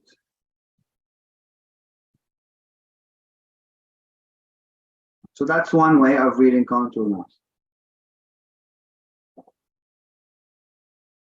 Obviously, there is more, and we're going to do them. Okay, I see no questions. I see no comments. So, new page. I'm very, very excited. Let's see what they asked in 2021. I don't know. I haven't, to be honest, I haven't looked at this. I had a crazy, crazy busy day today. So, I planned on looking at it, and I didn't get a chance to look at it. So here we go. Below is a contour diagram. The contours are spaced. Estimate the sign. Oh, this one is difficult. Okay, so let's try with this, and then we're gonna do the other one. Okay, so here we go. Of course, we need the contour map.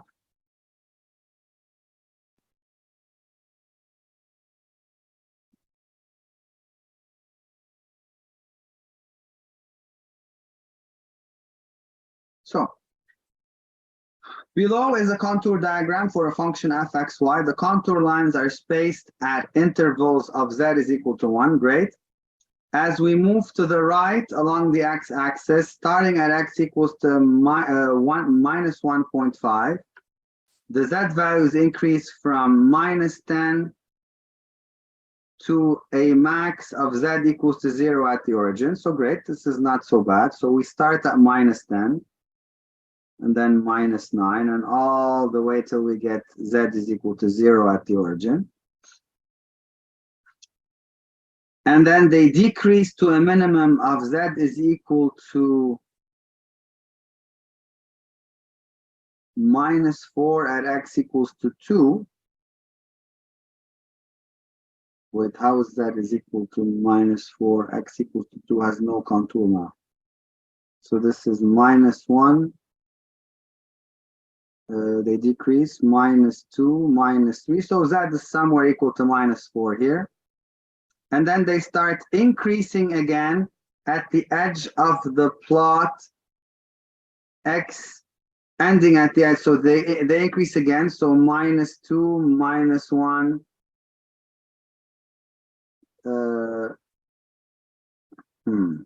That's bizarre. Okay, sorry, no, this is not bizarre. Minus 3, so it reached minus 4, so this is minus 3, and this is minus 2, minus 1, 0. Perfect. You see what we did? I'm sure you've looked at this many times before, maybe. So these are the contour maps.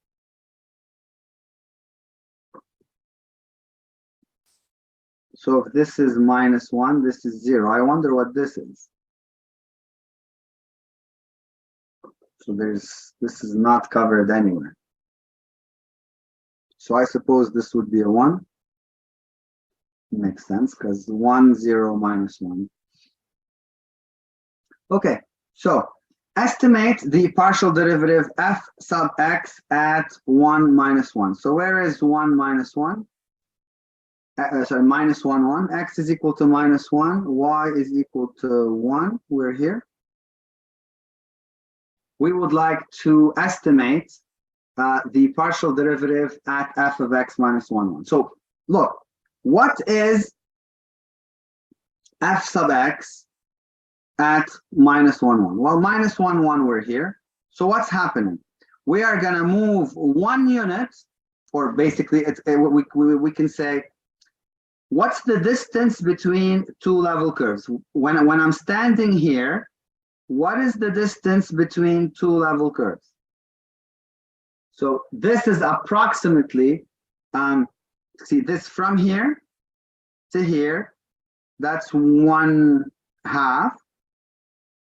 Here up till here is like 1/4. So the distance between two level curves is 1/8. Do you understand what I'm saying? So to move one, for the function to move 1, I needed only 1/8 of a unit. So in 1/8 of a unit, my function moved 1. So the rate of change is delta y over delta x. Therefore, f sub x at this point, f sub x at minus 1, 1 is approximately equal to 8. Now, there's a different way of doing this. Let me show you. No, this is a unit, my dear.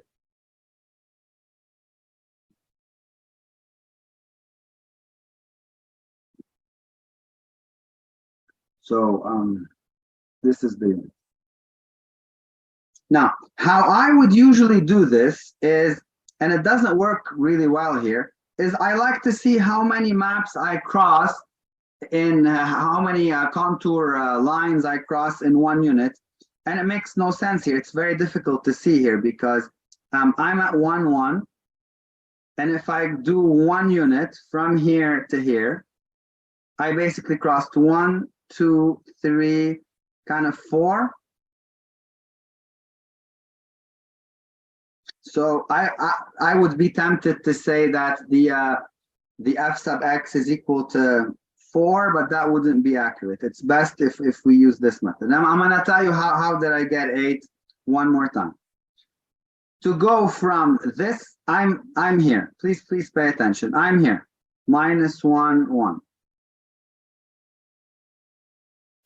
For my function to increase by 1 unit, because I moved from one level curve to another, that means my function increased. This is minus 3, and this is minus 2. So z went from minus 3 to minus 2.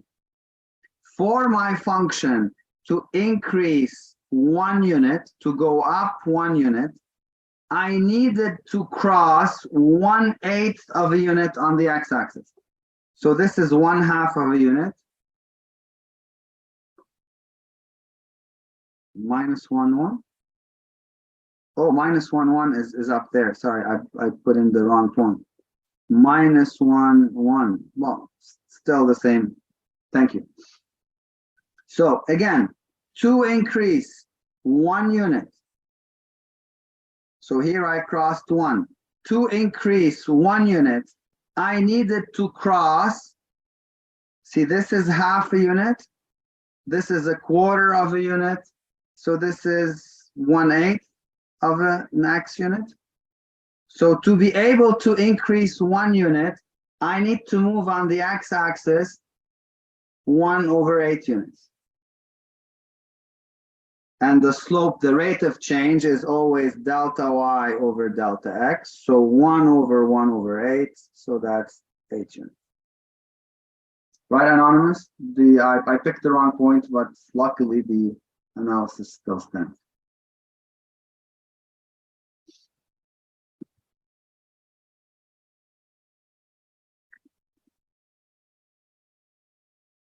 Now look here. What do you notice about f sub y? Like, what do you notice about the, if I told you, draw me the gradient at minus 1, 1. Here's minus 1, 1. Yeah, partial z, partial x. Of course, f sub x is the rate of change of f with respect to x. So assuming that y is a constant, we keep y as a constant. So we only move with respect to the x-axis. Okay, here's something that they've given a few times on past tests. Pay attention. If I told you, draw me the gradient at the point minus 1, 1, how would you draw the gradient? If I told you, draw me the gradient, draw for me the gradient at the point minus 1, 1, how would you draw it? So how is the function increasing? The function is increasing this way, right? And I want it to be perpendicular to the curve. So the gradient is like this, something like this. We'll talk about the length of it later. We'll talk about the length of it later. Just the gradient has this direction, right? So the gradient has no y component. Can you see that?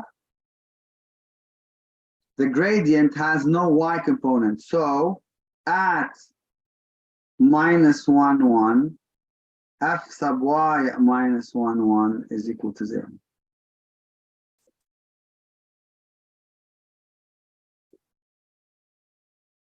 So when I move when I move like this, I'm moving, so I'm going perpendicular, I'm going tangent to this, I'm going perpendicular to the gradient. They've given this a few times now, so it's common. The first time they gave this to us, it was a little bit strange. I remember that time because I was teaching. And why is it 0 again? Because the gradient of f, which is the derivative with respect to x, with derivative with respect to y, is horizontal at 1 minus 1, 1. Therefore, it has no y component, so f of y at minus 1, 1 is 0.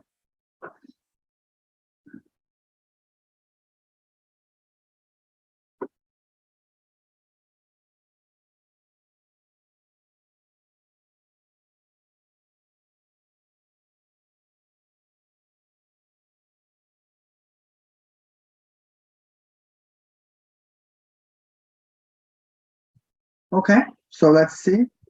The next one, to be honest, I don't like it very much. I don't like estimating double derivatives because there's a lot of ifs and buts in it. But they asked us this, so we have to go through it. Estimate the sign of fxx. So let's start with fxx at minus 1, 1. And we want the sign.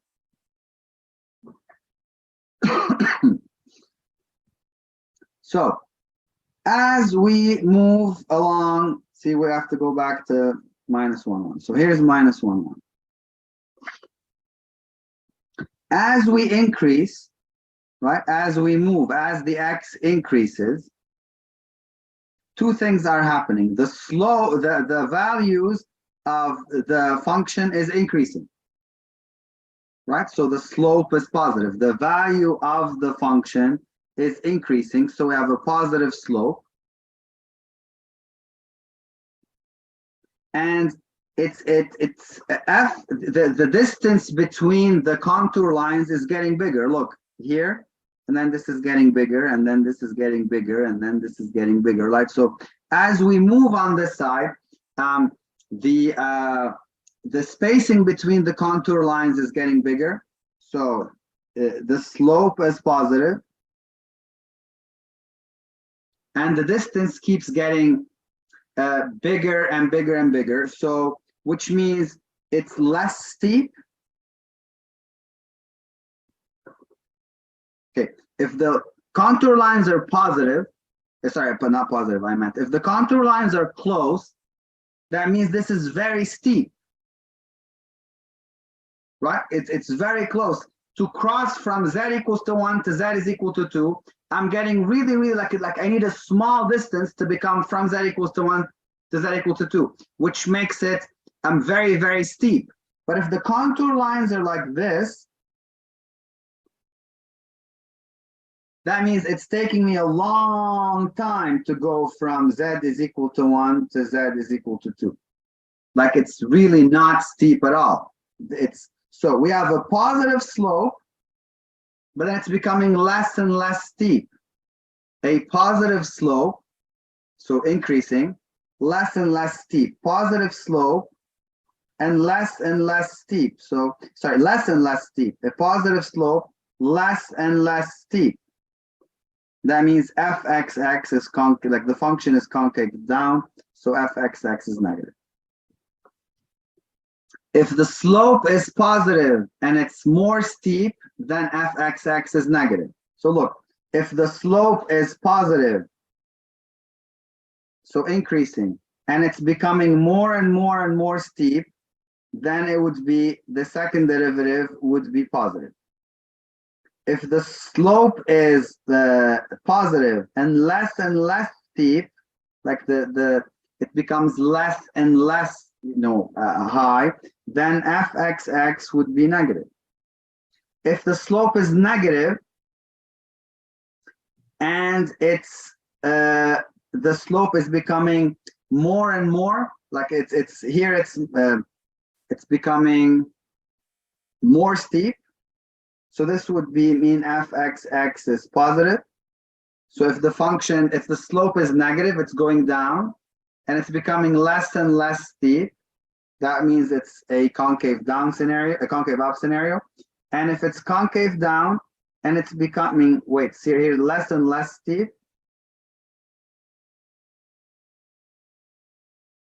Here, if the slope is negative and it gets more and more steep, like look, it starts like this, and then it gets steeper and steeper and steeper, then f(x)(x) would be a negative quantity.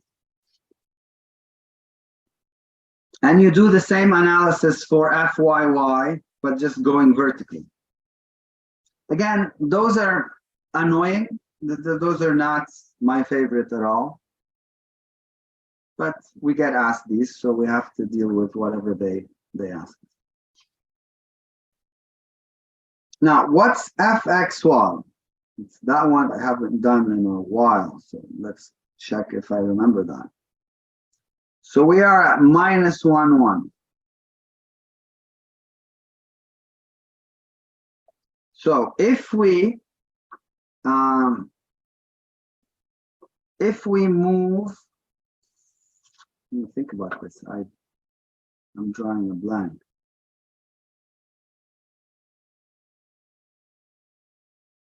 So if we move vertically,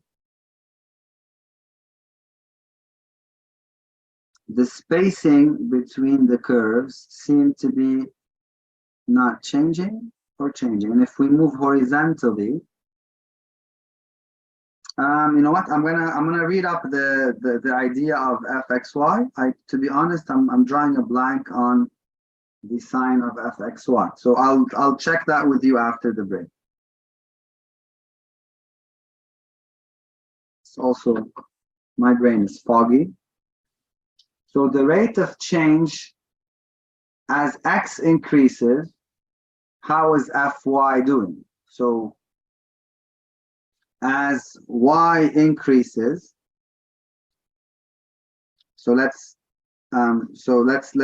analyze this as the derivative with respect to y of f sub x.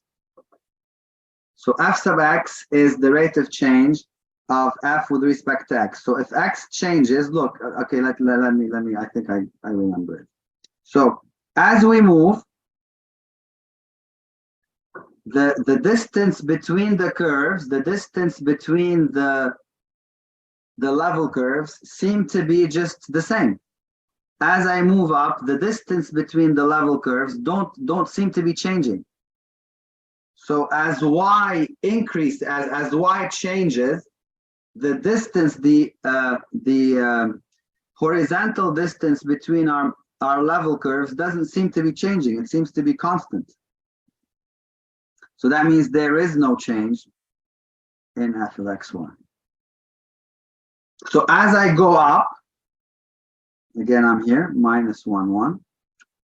As I go up or I go down, the distance between my level curves seem to be constant. So they're not getting closer as an fx is getting steeper, and they're not getting wider, so fx is getting like smaller. So f of xy is 0. Let me check these solutions. I have the solutions here somewhere.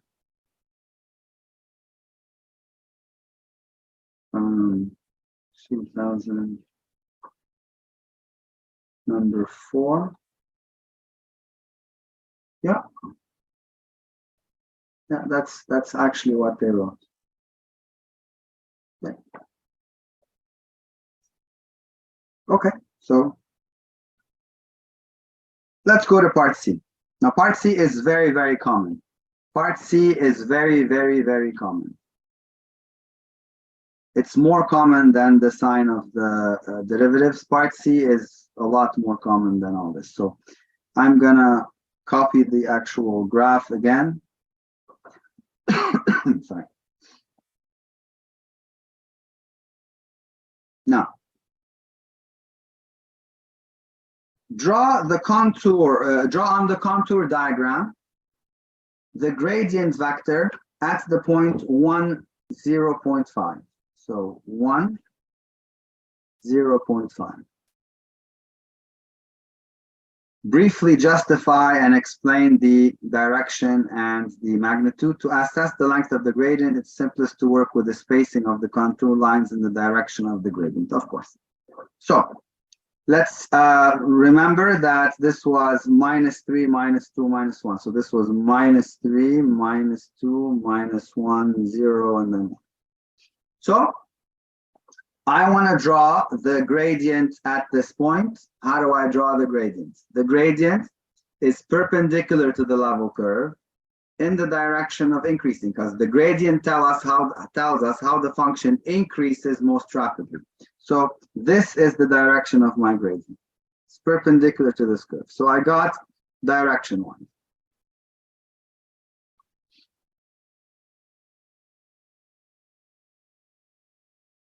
Right? Now, if I, how many level curves do I cross if I go, let's say, 1 unit or half a unit? 1 unit, it's really big. This is 1 unit. Sorry. This is 1 unit. Do it in blue. So let's do it in this. This is 1 unit. So I'm going to move it here.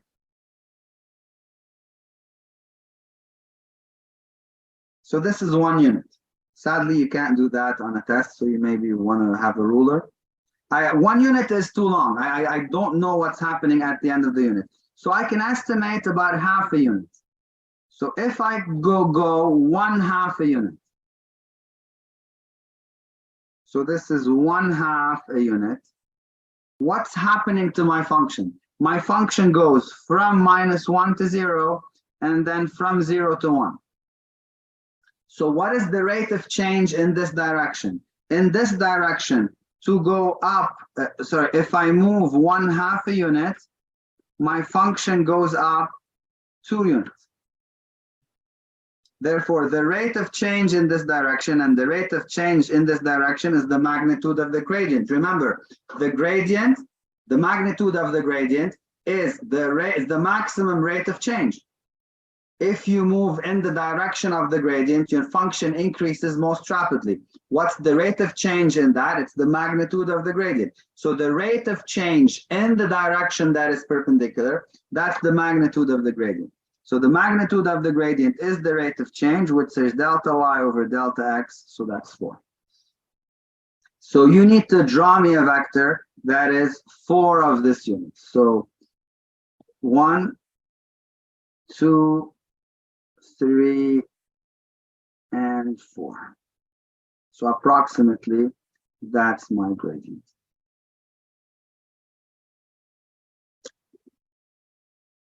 For you. The direction,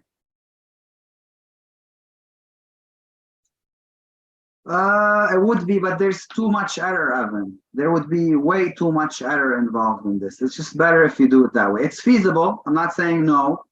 I'm saying to find Evan is saying, can I find f sub x at this point, find f sub y at this point, and then find the magnitude, because f sub x and f sub y would give me the gradient? And the answer is you can. It's just that to find f sub x, you're doing some estimation. To find f sub y, you're doing some estimation. And then when you square it and square root it, you might do another estimation. You might end up with like a lot of error in there.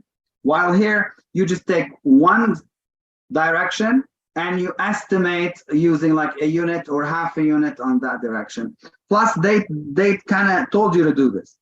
Work with the spacing of the contour lines in the direction of the gradient. So they kind of told you to do it this way.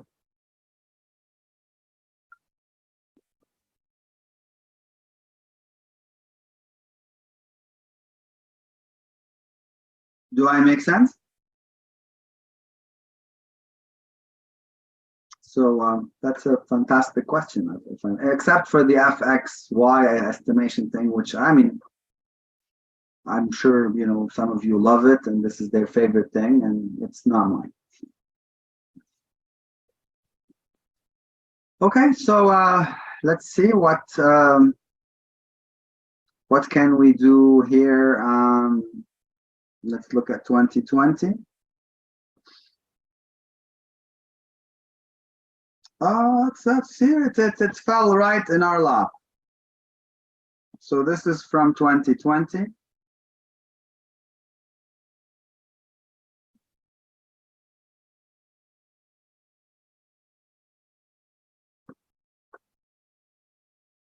The contour diagram of the function is reproduced at the right. The contour lines are drawn are intervals of z is equal to 1.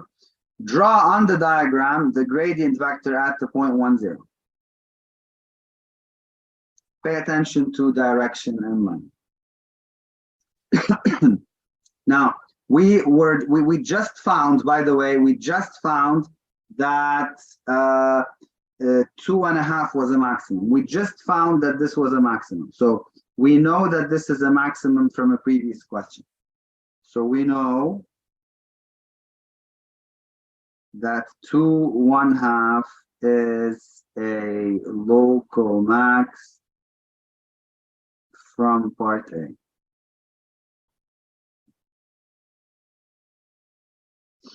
Okay, shall I give you a second to try this?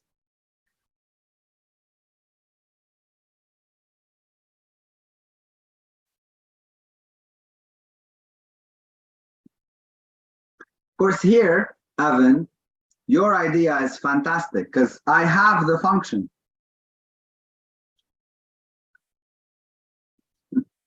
Like, I don't need to estimate anything. Here, we have fxy. Do not underestimate this fact. You can actually find the gradient. You don't need to estimate anything. But we're going to do it both ways. We're going to find it, and then we're going to estimate it, and we're going to see if our estimation is good. So f sub x is equal to 6x minus 3x squared. Well, let's just do the gradient right away. So the gradient of f is equal to f sub x, f sub y, which is 2 minus 4y. So the gradient of f at the point 1, 0, that would be 3, 2. That means the magnitude of the gradient at 1, 0 is the square root of 9 plus 4, which is equal to the square root of 13. So square root of 13. Actually, who cares? Just go 3 units and then 2 units, and then you'll actually get it. So the gradient is from here, 3 units, 1, 2, 3 units, 2 units, 1, 2, and that's the gradient. Right?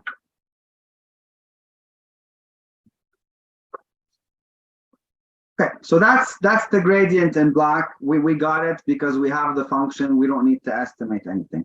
Let's see if we estimated, would we have gotten the same answer? So just allow me to just do something. Give me a second. I don't know why I'm doing all this. I just need this.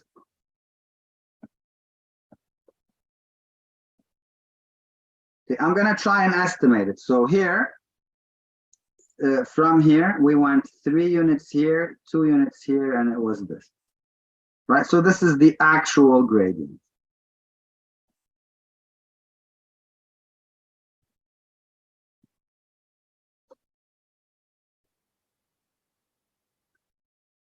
Our linear algebra marks just got released. Oh, wow. Why the sad face? Didn't do so well?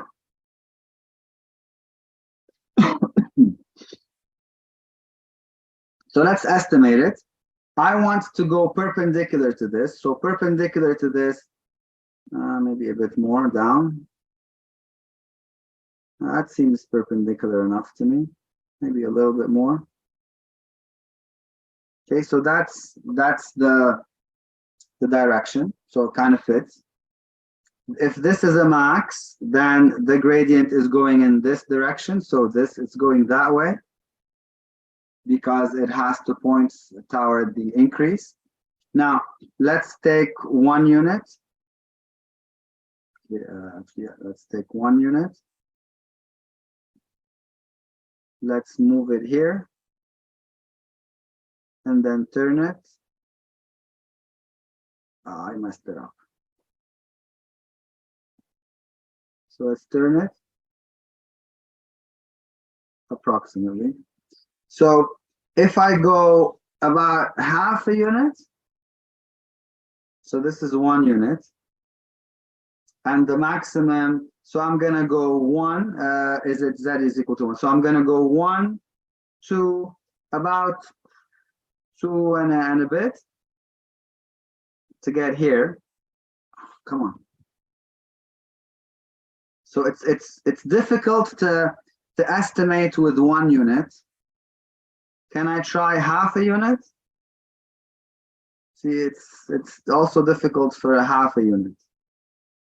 So if I do a quarter of a unit, so but this is approximately a quarter of a unit. So I move 1 by a quarter of a unit. So if I move 1, I move 1 and a quarter of a unit. So the magnitude of the gradient is approximately 4. Now, root of 13 is not 4. Root of 13 is 3.6. But that's pretty good. It's pretty awesome that I was able to get 4 as an estimation, and here is 3.6. So I go 4 units. 1, 2, 3, 4. And that would be my approximate gradient at 1 unit. So the approximate kind of matches the actual gradient. More importantly, do you understand both ways?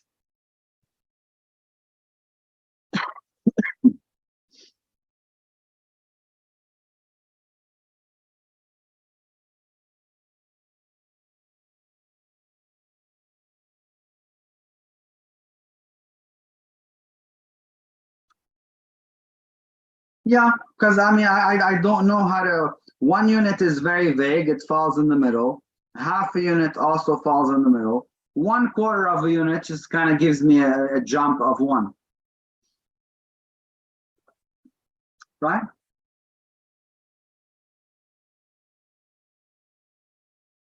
And that's our story.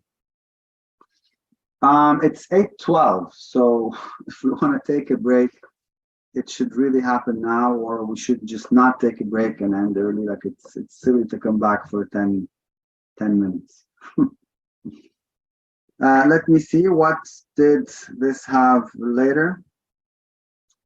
Find 2 values of k such that y is equal to k is equal to, oh, that's a nice question.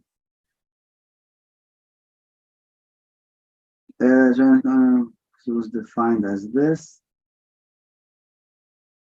Very nice. Those are very nice questions. Let's see. Nobody said anything about a break, so I assume we're gonna just keep going, or maybe take like 5 minutes. This is the rest of 2020. Can we just simply take 5 minutes and then do these problems? Because I just need to go get water. Yeah, let's take a short break. I agree. So right now it is 8:13, 8:14. Let us be back at 8:20. So just 6 minutes, so we could just get water and stuff, and then we will finish 10 minutes early. Fair enough? So see you guys in 10 minutes.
Here we are.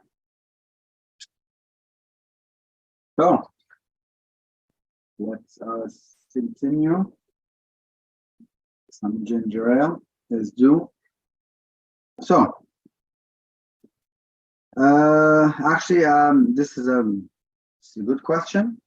So find two values of k so that the line y equals to k is tangent to the level curve fxy equals to 3. So these level curves are this is 4, this is 3, this is 2, this is 1. These are the zeros. So this is from the previous part of the question. So here is the one that is tangent to, actually I'm going to move it. So this is tangent to y equals to 3. Here's 3. And this is tangent to, this is y equals to 3 right here. So this is y equals to k here.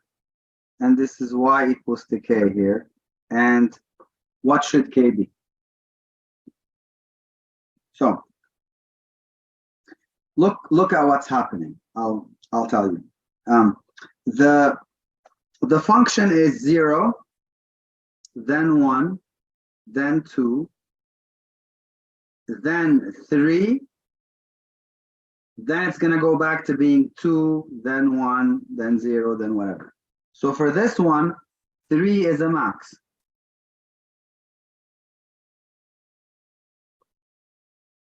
Right? And for this one, this is 0, 1, 2, we hit 3, and then it decreases. So for this one also 3 is a max. For both of them, 3 is a max. So fxy, f2k is equal to 3.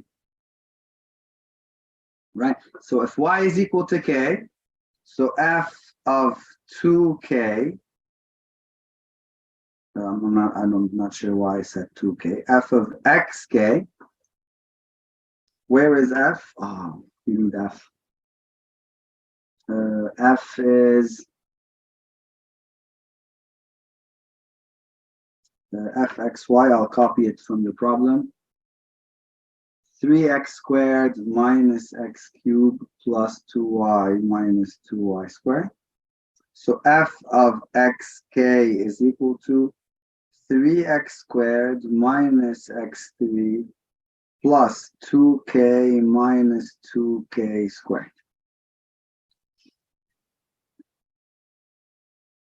So we need the local max to be equal to 3. First of all, where are we going to get a local max? So f prime, now it's a function of x only. So f prime is 6x minus 3x squared. When we make this equal to 0, we're going to get 3x times 2x 2 minus x equals to 0. So either x is equal to 0 or x is equal to 2. This is clearly x equals to 2 that we're at, right? Clearly it's at x equals to 0 that this is happening. So we're going to choose x equals to 2, which means f of 2k must equal to 3. Right? So the maximum is happening when x is equal to 2. And we want the maximum to be 3.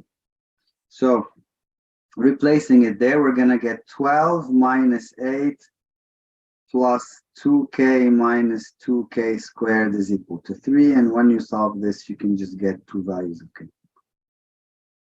Look, because the maximum, this is the maximum z value that it could be is right here. I'm going to say that again. Look, your function is 0 here, then 1 here. Those are the values of the level curves, right? Your function is 2 here, then your function is 3 here. This is the level curve 3.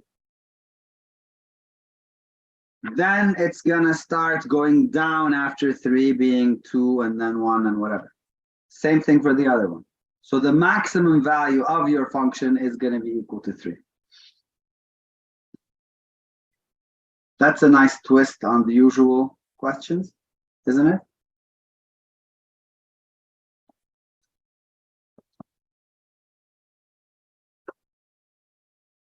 Do we get that, guys? And finally, I wanted to discuss with you that slope, and I found that in 2020, they have a question that involves contour maps and the slope. So I decided that I'm going to solve that with you. So one more question.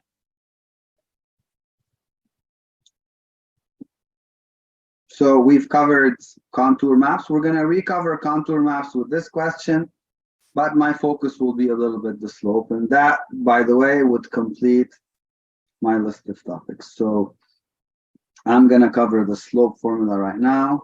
And we definitely did do contour maps. And that would be my list of topics for you guys. Cool? So let's do this problem. Okay, so a train in an amusement park is moving around a mountain whose height is defined by this function. Z is equal to x plus 3 times y.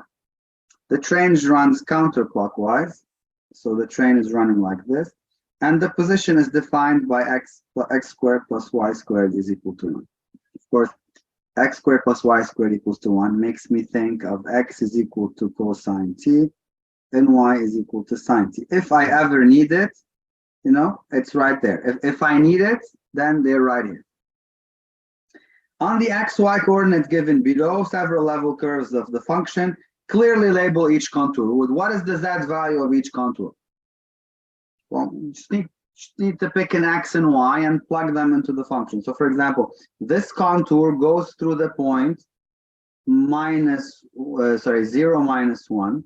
So if x is 0 and y is minus 1, then that contour map is minus 3. This one goes through the point x is equal to 1, y is equal to minus 0.5. So 2 times minus 0.5, that's minus 2. So this would be minus 1. So this would be 0. So this would be 1. This would be 2. And this would be 3. And once you establish the pattern, I think the pattern continues. So that's it. Locate and mark on the contour diagram all the points where the slope of the train's path is 0. This is beautiful. Okay, so what does it mean that the slope of the train path is equal to 0? Sorry.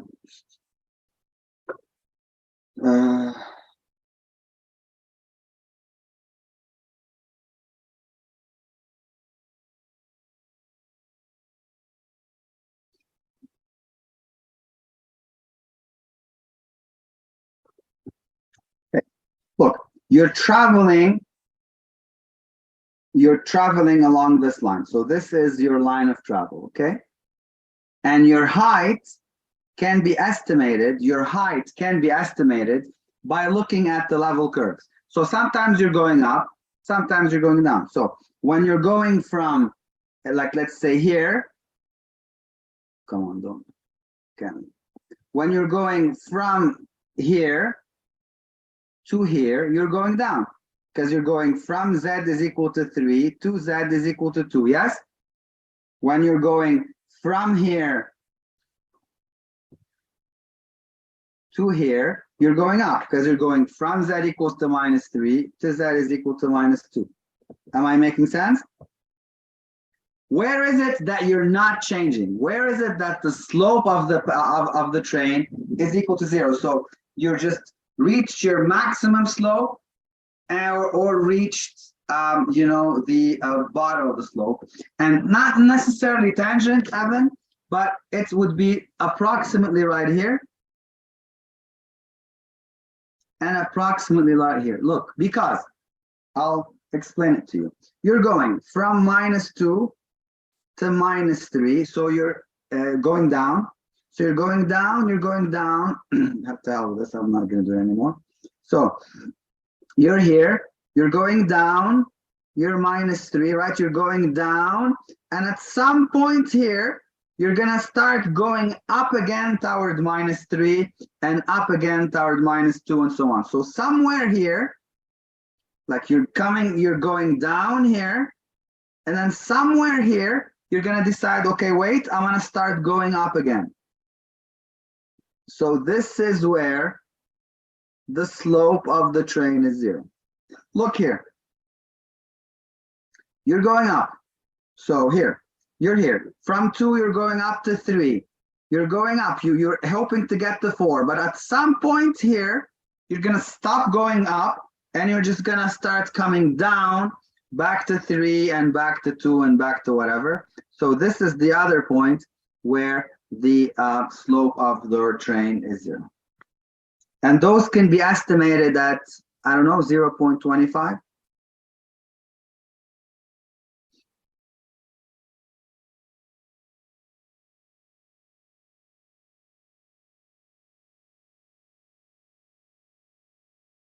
If you want, yeah, like it goes, like here it's 3, and here it's back to being 3. So like somewhere here, it has to stop increasing and it has to come down.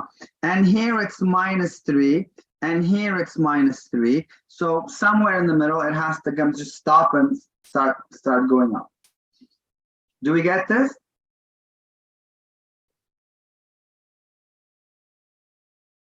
Cute, no? Okay, now part C is why I did this problem. Give me an expression of the slope of the train. And that's what I want to talk to you about. So the slope of a path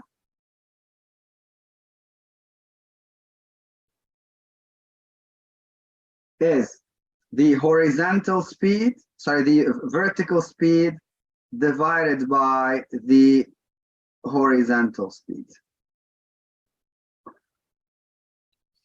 And that is the formula that we're talking about. So this is the vertical speed. How fast does your path go up, divided by how fast does your path move horizontally. So this is the horizontal speed. And to be able to do this,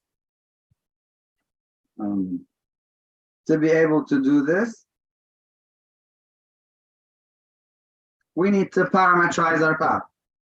I mean, this is it. Once I give you this, everything else is just solves itself. So we need to parameterize our path. So we have this. We have z is equal to x plus 3y, and we have x squared plus y squared is equal to 1. So as I told you, we're going to need that parameterization trick. So x is equal to cos t, y is equal to sine t, and then z is equal to cos t plus 3 times sine t.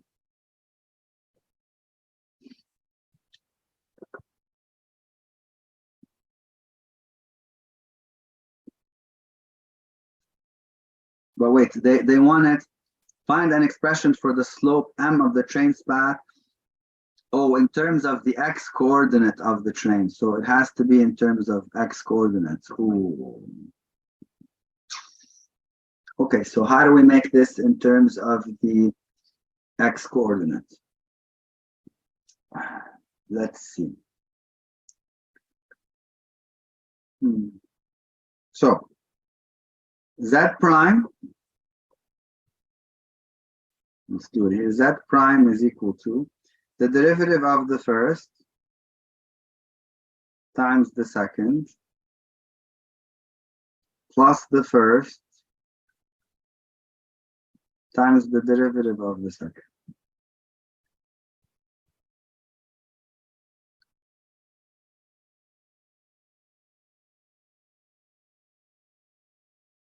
But we need it in terms of So this is minus sine squared t plus cos squared t plus 3 cos t. So this would be cos squared, that's x squared.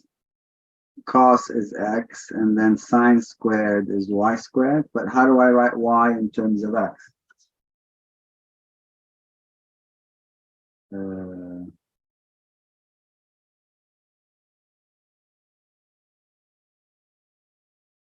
Well, I know that. Hold on, I'm changing my answer. Sine squared is 1 minus cos squared. Yes, both of them are prime. So sine squared is sine squared is 1 minus cos squared. So minus cos squared, that's cos squared minus 1 plus cos squared plus 3 cos t. So this is 2 cos squared, so 2x squared plus 3 cos, so plus 3x minus 1. Again, the annoying part of this is they want you to express it in terms of the x coordinate. So everything has to be expressed in terms of cos t.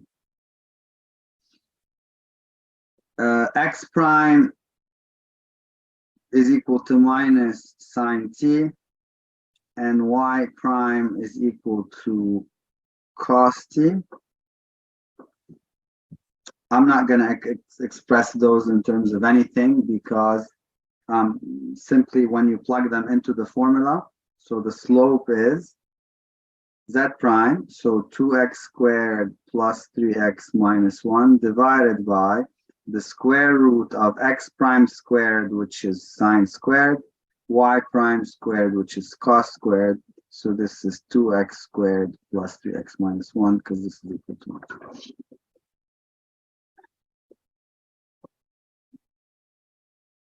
And now, ladies and gentlemen, we can talk about when is m equal to 0. By the way, they didn't ask us this, but as a note, we can say that m, the slope of the train, is equal to 0 when 2x squared, the slope m is equal to 0 when 2x squared plus 3x minus 1 is equal to 0. So x is equal to minus p plus or minus the square root of b squared minus 4ac, all divided by 2a. So minus 3, let's do it on a calculator. Minus 3 plus root 17 divided by 4, that's a negative value, or minus 3, no, I made a mistake, minus 3 plus root 17 divided by 4, and that would be 0.28 approximately. And look at what we got here. We got approximately 0.25. That's pretty good. By the way, now they could ask us for the maximum slope. Now they could ask us, and they do in part B, where would we get the maximum slope? So the slope is a function of x, which is equal to 2x squared plus 3x minus 1. So to get the maximum slope, we do m prime. That would be 4x plus 3. We set it equal to 0. We get x is equal to minus 3 over 4. So we will get the maximum slope when x is equal to minus 3 over 4. So if we look at the path, x is equal to minus 0.75 is here. So here is where we have the maximum slope. Of course, one of them is decreasing, going from here to here, and one of them is increasing, going from here to here. Those are the points where we would have, so these are 2 points on the circle. one of them going down and one of them going up.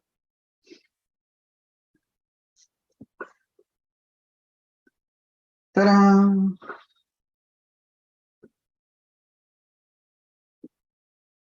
Of course, we could have solved all of this in terms of t, but they insisted on writing it in terms of x, and why not? That makes it easier for us to see on the graph.